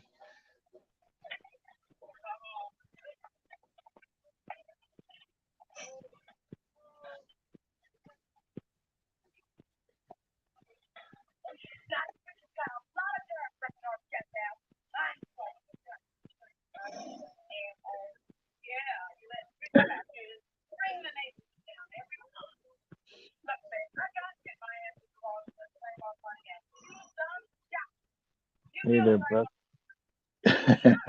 That was funny.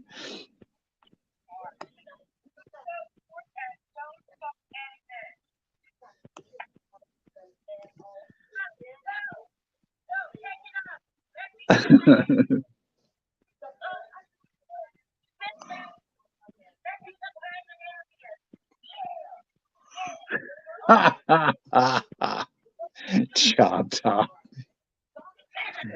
Lick my gooch, you dog dick. Leatherface, you've messed up my Sonny Bono wig, you dog dick gooch. Strip faster, you know.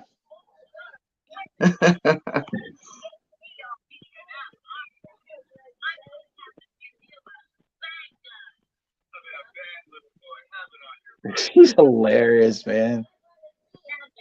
She's fucking disgusting. That's what she is.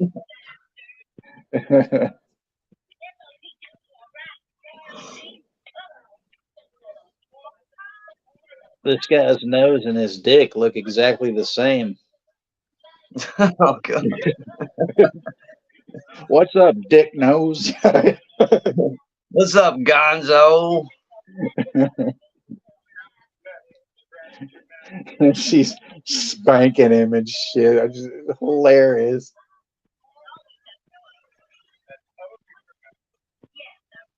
I just don't know how you remember dialogue like this. Like that's like the thing I find fascinating. Like this, like these crazy people in this movie, how they remember their lines so well. I used to watch this one a lot.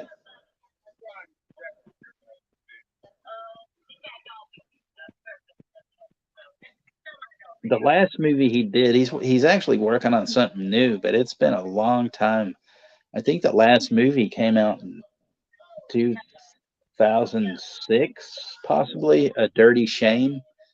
It has like Tracy Ullman in. Selma Blair's in that. I actually, you know, Yeah. what's funny? I used to date a girl that she made me sit down and watch that with her one night, and I was like, "What the fuck?" Like I know Selma Blair. Like she had like really big tits, and she's like trying to Yeah. fuck anybody that's willing in the whole movie.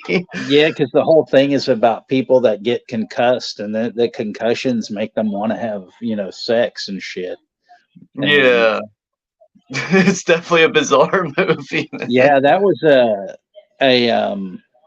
like kind of a return to form for him, I think. I mean, even Cecil B. Demented, which was pretty crazy too. Queeflandia. Shit.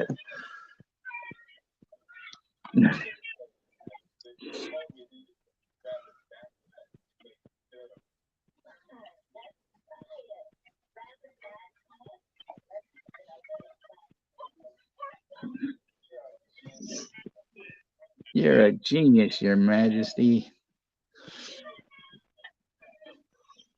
You know, you could probably do a double feature with like David Cronenberg's Crash and A Dirty Shame. Yeah. Probably, for some reason, like I feel like those two could work. Because in David Cronenberg's Crash, you got people getting off on car accidents. It's the only way they can have an orgasm is if they have a car accident.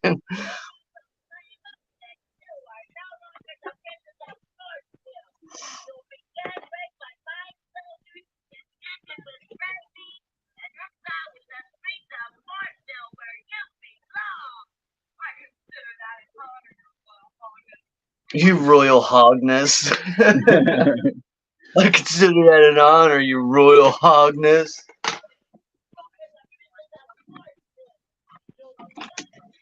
You'll be gang raped by my soldiers, injected with rabies, and exiled to the streets of Mortville where you belong.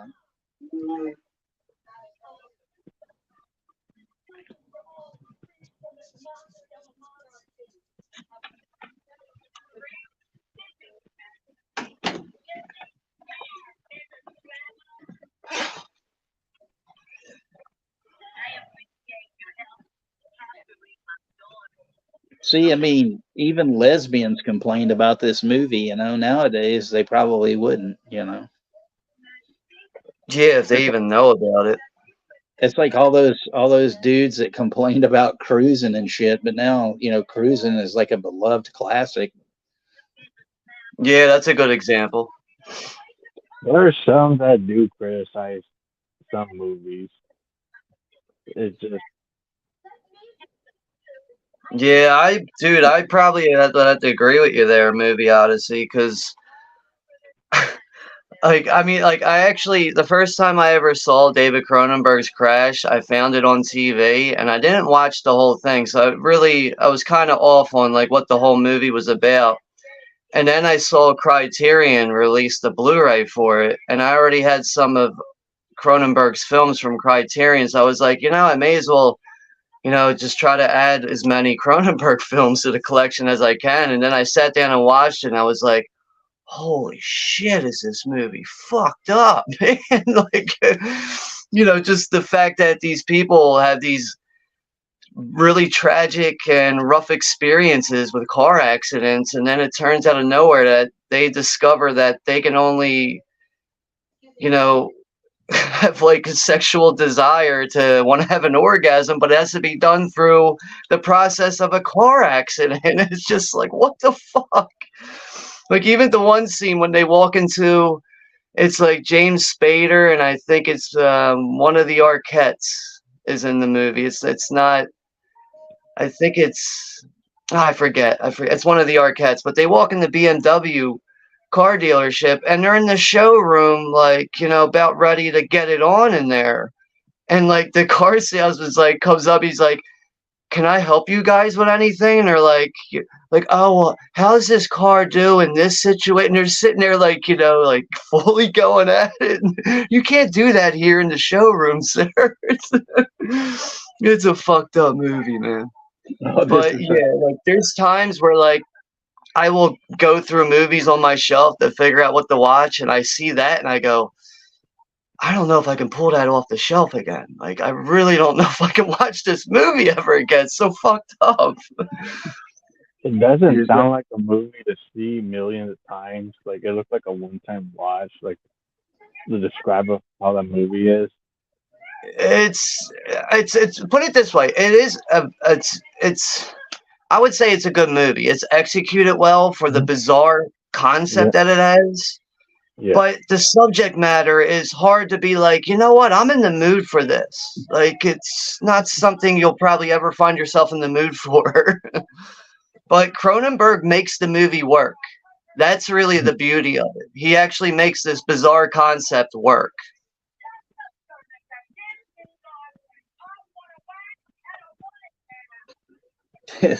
This whole sexual, reassignment surgery and stuff. I want the surgery and I want it now.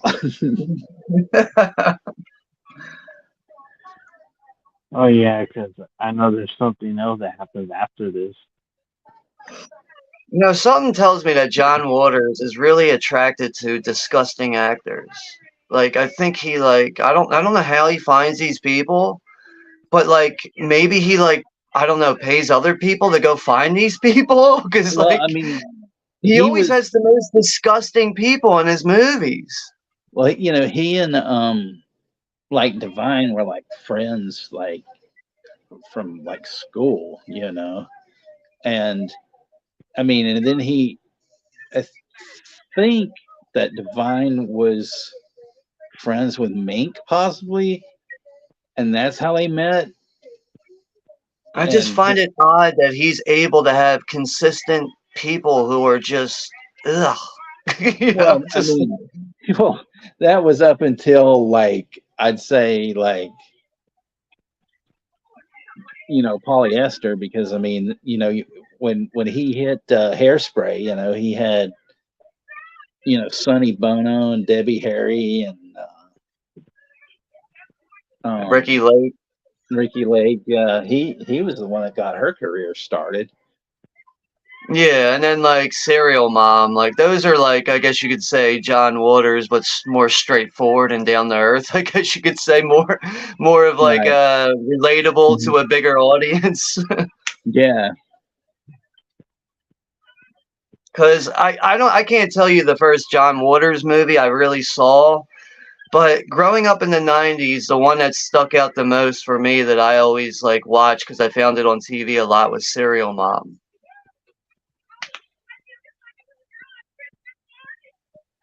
That's such a great one. I mean, I was really surprised sometimes how he got, like people like Kathleen Turner and everything, But like even in Crybaby and Serial Mom, Patty Hearst was in both of those. And one of the funniest things about him is that he used to go to like fucking um, trials of different people, because he was like, it's the freest form of entertainment. You could just go to somebody's fucking trial, and watch it. He became friends with like uh, Tex Watson of the Manson family and shit, and I mean, he is became right though. Like that shit is entertaining to watch in person if you can get a good right. seat.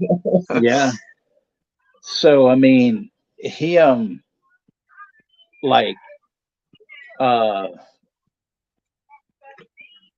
was really like into that, and he and he was like, Patty Hearst, she didn't do anything wrong. He's like, she just was following along with these guys, to rob this bank, or whatever, and stuff. And Yeah, but she had the option to be like, "Fuck you guys, I'm not following through with this." So she made that decision at the end of the day to follow through with those guys. yeah, but he, I mean, she's, she's a, became a mother and a housewife, all that bullshit, Right. ah, you know, Now we're gonna get to the choppy iron tie. I'm gonna choppy your pee. And this is John Waters' favorite Christmas movie, Christmas Evil. Yep. He actually has a commentary on that. Yeah, there's also a quote too. Like I forget what the quote actually. Ah, man, I wish I knew what the quote was because it was pretty funny actually. Oh my god, this dude's cutting his fucking dick out. Jesus Christ. The fact that he's banging her and then she starts vomiting, and stuff. See, and the thing is, when I read that Throwing the review, dick out the door for the dog to pick it up. right, well, okay, when I read that review when I was a teenager, that was in Cream, they totally described this thing, and I wasn't even sure what they were fucking saying. It was like something about how they said, that, Mole gets has a sex change, and then Liz Renee's character is so repulsed by, her, having the, this, new dick that, well, they didn't say dick, but, but that she, is crushed that she didn't, like it. So she cuts it off. And I mean, I'm like, trying to figure this out. Like, am I reading this right? Is what they're saying? And shit. And then when I finally saw it, I was like, holy shit! It's just fucked up. Did you remember that segment, Texas, on Raw with Val Venus? Yeah. Choppy. And we got Jamie Hart in the house. Hey, what's up, Jamie? But I actually had the Christmas Evil DVD. There is like a different quote on here that just says the greatest Christmas movie ever made by John Waters. It says on there. You can't really see it. It's like in this white area right here. But he says greatest Christmas movie ever made. In Female Trouble, there's this great fucking scene for Christmas. Like Divine plays this character, Dawn Davenport, and they show her kind of growing up, through the years. And one thing that she wants for Christmas is like a pair of cha-cha heels. And like her parents don't give them to her, and she goes fucking nuts and like, knocks the Christmas tree on her mom and shit. And oh man, it's great. Oh yeah, this part where she's sewing up her gooch. Oof. She's like, be brave.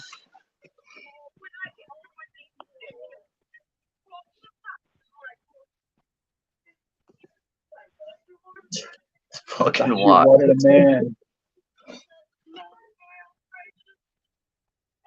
man. This movie's almost over, right?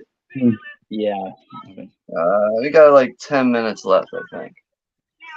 I'll be having a Barbie doll crotch. This was a better choppy PP than Eli Roth's Hospital 2. That whole angle was dumb, just like the fucking Mae Young birth of a hand. I laugh at that stuff. I would take that any day over the current bullshit. Well, yeah. Because to be like the way it's just like it's a dumb segment, but it's just like I love the way they pronounced it. I'm gonna choppy your PP.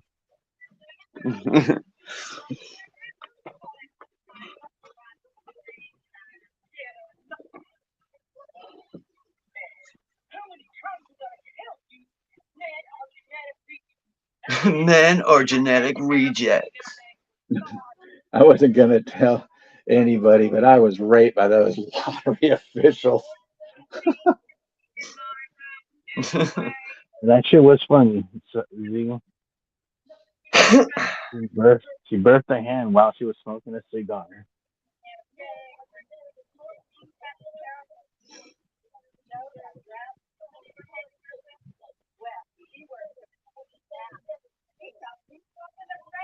Gooch Witch of the East.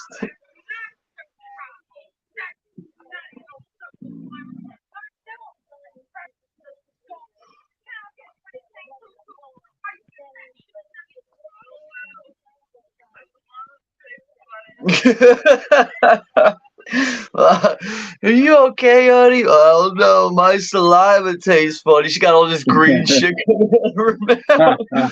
My saliva tastes funny. Is this movie trans friendly or not? Well, back then I don't think anybody gave a shit either way, whether it was or not, Yeah.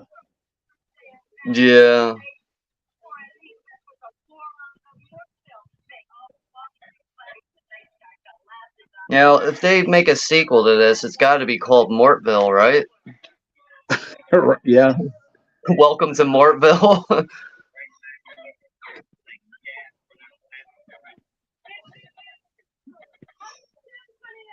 She wants to be exactly like Jonas Salk and have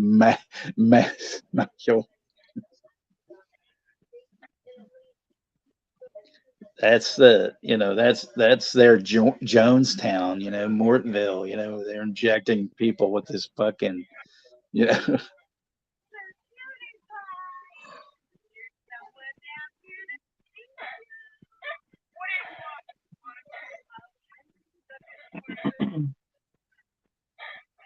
Man, if I ever met him, I'd ask him about that. So, was your whole Mortville deal where you were going to poison everybody? Was that supposed to be like Jonestown? Because this movie was made before that ever happened.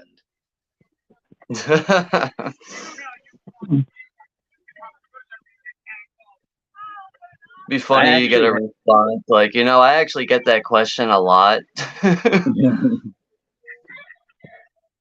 The funny thing is, though, I own an album, and it's a picture disc, and it has a picture of Jones in the middle, and then it's all these and then there's pictures of all surrounding of like all the bodies and stuff like that, and it's numbered to the amount of victims there were, and the record itself is basically his fucking speech that he was giving while people were dying.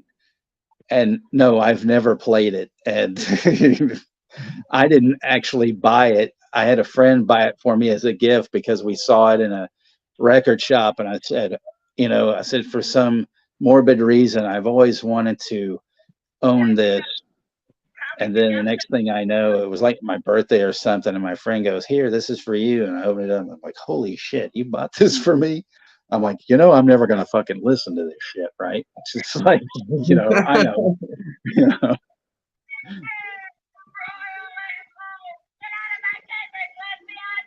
And here's the you royal asshole. I love this whole bit too, where Mink Stoll is in that devil costume and shit,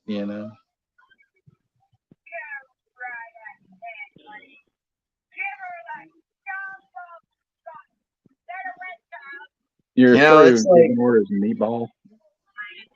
the one with the red hat, like the main gross girl. It's like, oh my god. Never mind. I'm not gonna say it. Susan Lowe, I think. I think Yeah, that's her name. yeah. My god. No, never mind. I'm not gonna say-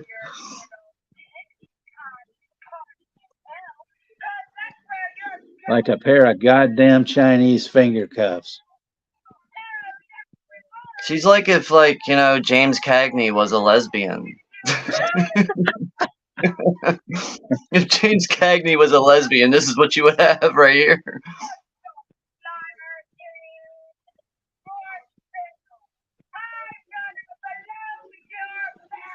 Their debutante party in hell. That would be a great album title.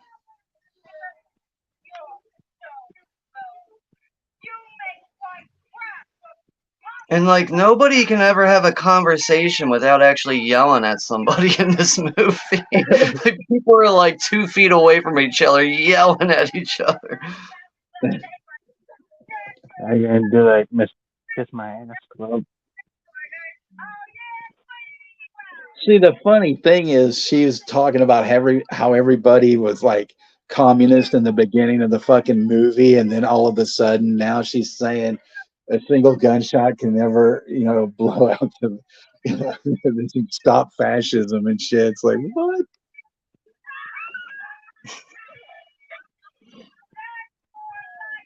Yeah, you're right. Movie, like, yeah, he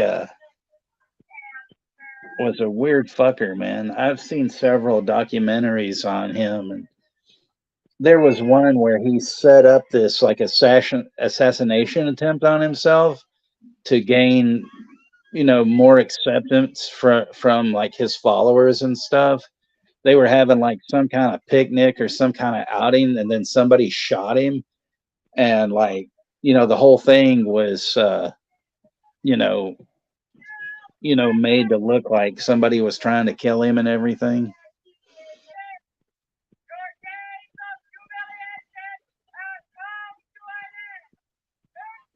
Yeah, cooker and eater.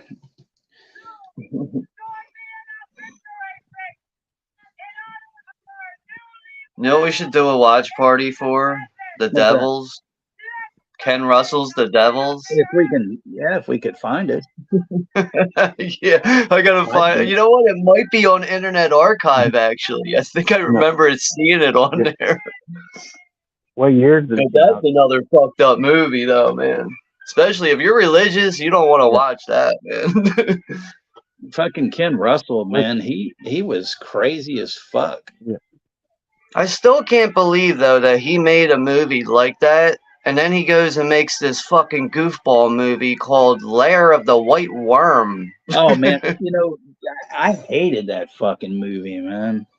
It sucks. I'm sorry, that movie fucking stinks like shit, dude. And Vestron did a Blu-ray of that.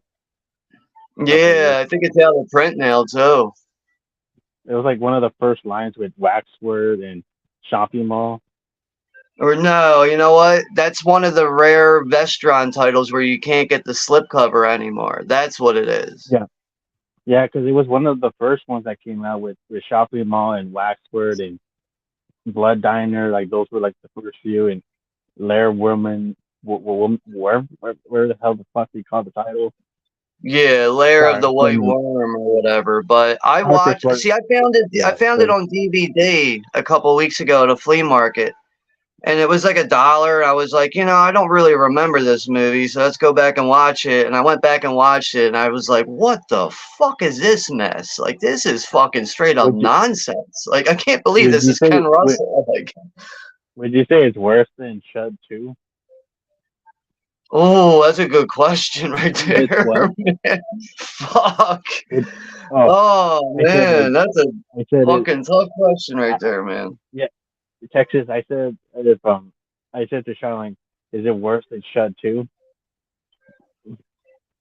Chud 2 is a bad movie too, man. I mean, yeah, I would say so, but I haven't seen Chud 2 in years. Now they're all celebrating and they've roasted Queen Carlotta, and all that. It's such Ding a dong, the witch is dead. yeah, Ding pretty dong, much. You the know, witch is dead. yeah, I kind Ding of do dong, the kind witch of is dead. equate this, to like kind of a Wizard of Oz type, deal. Ding dong, the witch is dead. Well, that was certainly a very bizarre movie, but the one thing I like about seeing something like this is we just don't see something like this in modern age with film today. You don't see something Yeah. this forward and willing. You don't see filmmakers out there really pushing stuff like this, Right. And I know this is kind of like, the style of John Waters really is like a product of its time in a way. This was during a certain era of filmmaking, but Right. it's just like you hear the dialogue throughout it and you see the bizarre things they do. It's just kind of like, wow, like, I don't see this often, shit like this. To me, I like this more than most of the like shocking, controversial crap that comes out during the 2000s. Like there was some crap that was out there that I have mentioned, but yeah, it's just to me this is more watchable than crap like Serbian films and Solo. Like this is an entertaining movie, Texas. It's funny, like soon as the Vimeo cut here stopped playing, some weird Right. Japanese movie just started playing right after it. The fuck is it? On the DVD, it's got, interactive menus because I got these things, I'll let me grab it and I'll show you. Some Japanese movie called Hair Tie just started playing.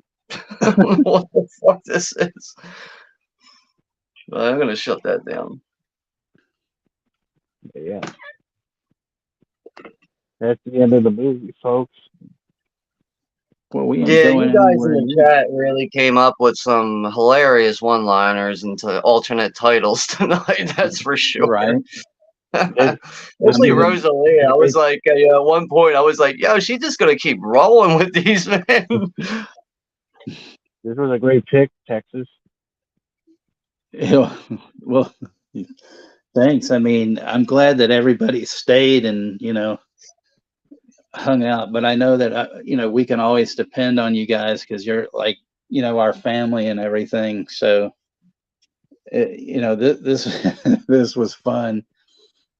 Yeah, I mean, I would agree. Like, overall, I would not consider myself the biggest John Waters fan, even though I've seen quite a few of his films. I appreciate the stuff he does. It's just not typically up my alley. It's just not normally the type of stuff I would normally watch. But yeah, definitely, it's one thing I find impressive with the actors in this movie is just how well they are with delivering bizarre dialogue, So, like, that's another reason why I feel kind of convinced that they had to have gone off script quite a few times. I could just picture John Waters going, like, just keep the camera rolling. They're off script right now. Just keep going. Yeah. But yeah, thanks for stopping by, folks. And I know, what do you guys got coming up tomorrow? What's tomorrow? Oh, tomorrow we're gonna be watching The Cable Guy on P. Rich's channel over at the Hatchet Boys, and then on Friday we're gonna be jumping right back into the Rambo franchise on my channel at 10 p.m. Eastern Standard Time with Rambo 3, and then Sunday we'll be right back with the John Wick series with Chapter 2.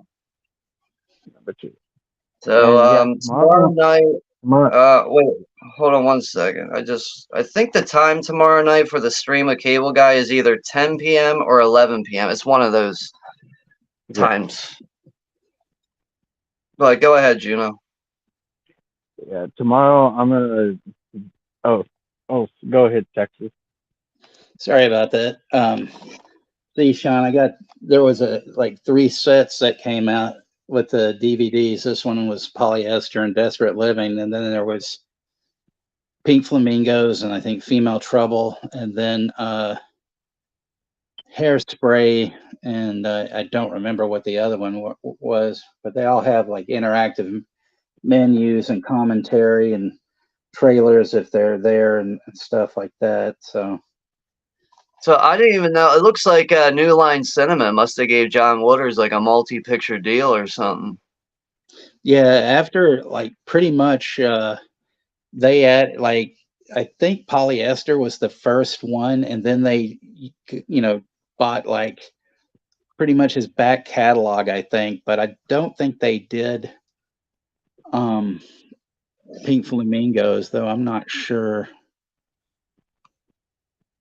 There was trying to think. He has some shorts that he did also. There was one called the Diane Linkletter Story, and then there's a couple I've never ever seen that I've always wanted to. When I saw him in person when he was talking, somebody asked him a question. I was like, the two of them. There's one called Hag in a Black Leather Jacket, and then one called Eat Your Makeup. And he was like, well, those are on 8-inch reels, and I'd have to do everything myself in order to, turn them, make them, get them set up, for like, to view or something like that. And he's like, nah, I'll probably never put those out on anything. P. Rich, if you're still here, email me the link for Cable Guy tomorrow. But yeah, it looks like that stream is at 10 p.m. Eastern Standard Time. So for anyone who's not doing anything tomorrow, I haven't seen the Cable Guy in a long time, so it should be a good time. And tomorrow, folks, I'm gonna during like 5 or 6 or something, I'm gonna do like a solo stream where I'm gonna talk about some of the stuff I've seen and all the trailers that I've seen so far. What's going on tomorrow? I'm just gonna do like a live stream for like 30 minutes, like solo. What time are you doing that? Like around 5-ish. 5 on your time, so Pacific time? Yeah. So that'd be all 8 right. your time. So it'll be 8 o'clock my time. Okay, so I should have time to stop by for that then. Mm-hmm. Yeah. I'm just gonna, because I was gonna do some reviews, but like I want to just try it out on the live stream, just review some stuff, and then have my thoughts about the movies real quick, and then even trailers that are out and what's coming out. Yeah, that's sounds like an idea. I mean, even if you want to run that thing for like an hour, it's up to you. See how it goes. See how it goes. If I guess shoot for a half hour. If it goes well, just keep going. Go for a full hour. Yep. But that's definitely good because it's what you're doing with that, because that allows you to be a little bit more creative and be more open to things, and then you'll be able to figure out what you want to do more often, or even stepping outside of what you do more often, Mm-hmm. Because that's one thing I think is really challenging with streams, is actually coming up with new topics and new things. That's why you don't really see many different topics on streams on my channel. I don't know what else to fucking do on here with streams half of the time. I know we're planning on doing the summer camp horror movies. Yeah, I want to do that, like a top 5 camp slashers on the channel. I want to do a stream for that. It's probably going to be around the first week of July. I haven't scheduled it yet, so I'm going to try to find a day for that. Maybe it might be like a Tuesday or a Friday or something. We'll do it. And, that'll be a usual, like a typical hour and a half, 2-hour stream or whatever. Mm-hmm. Yeah. But, yeah, thank you all very much, though, in the chat for hanging out with us tonight. It looks like we have 14 people left over here.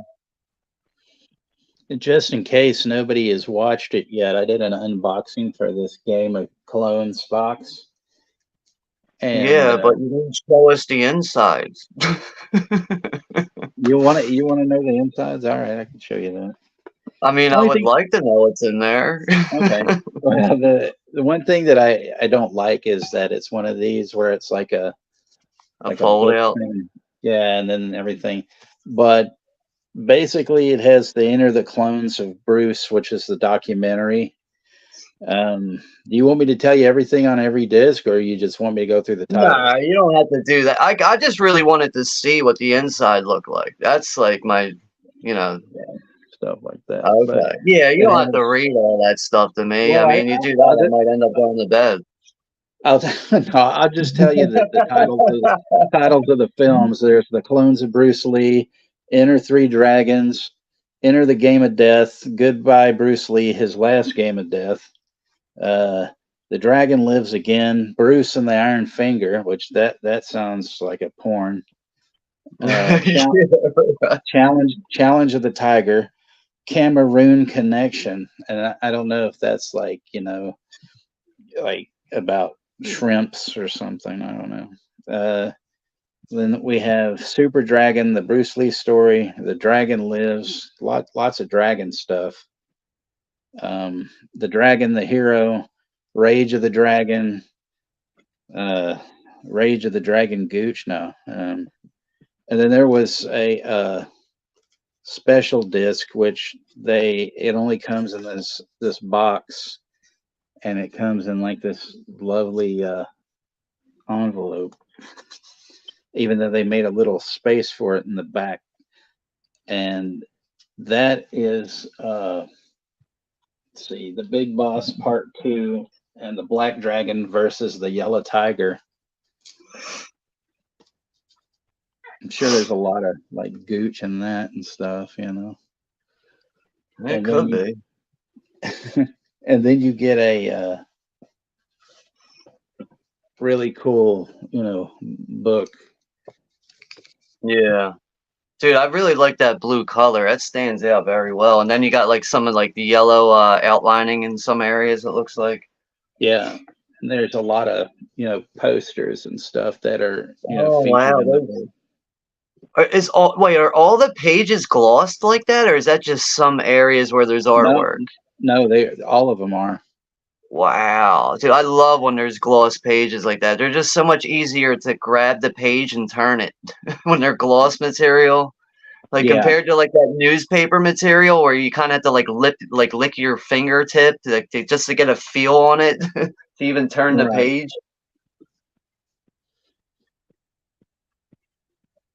Oh my God.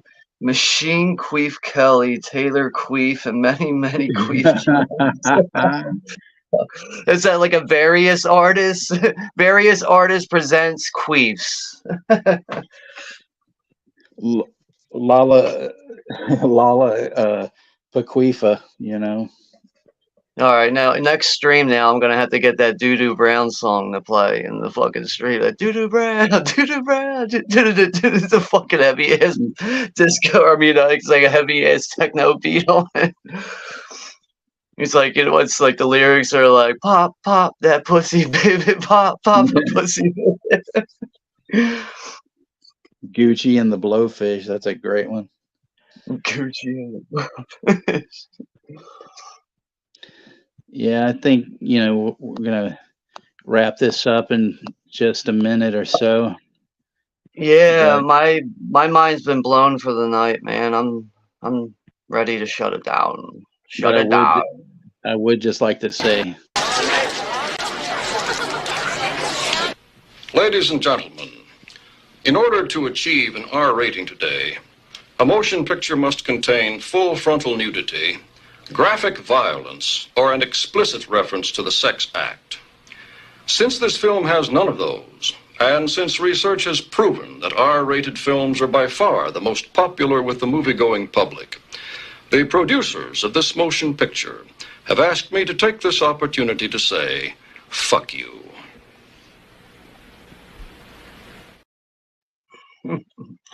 Fuck you. So, yeah, I think that about wraps it up. I'm not going to play the trailer again. I think, Sean's been scarred for a little while, so I think he'll just... No, I think I needed that dose of bizarreness, It just reminds me to not take life so seriously. Yeah. David Gordon Green. And at least we don't talk into like fucking puzzles that people don't understand, and Yeah, stuff like make up that. delusions. Make up delusions to where people actually care about your personal life. Like, good fucking people, man. Jesus Yeah. Christ. So yeah. But the one thing I meant to say about everybody watching my videos, because I do some goofy stuff, just like blowing the horn just then. There's some stuff in there that I did and whatnot. Some jazz hands at the end, and some other stuff. But yeah, we're the Cinephile World Order for life, and so thank you all for coming out. We love you all, and we are honored always to have you guys. So for me, Sean, and Juno, take care, guys. Don't See you take any. tomorrow. Yeah, see you guys tomorrow on peas. Don't take any fucking wooden nickels. Visualize world peas, and much love, happiness, and ice cream.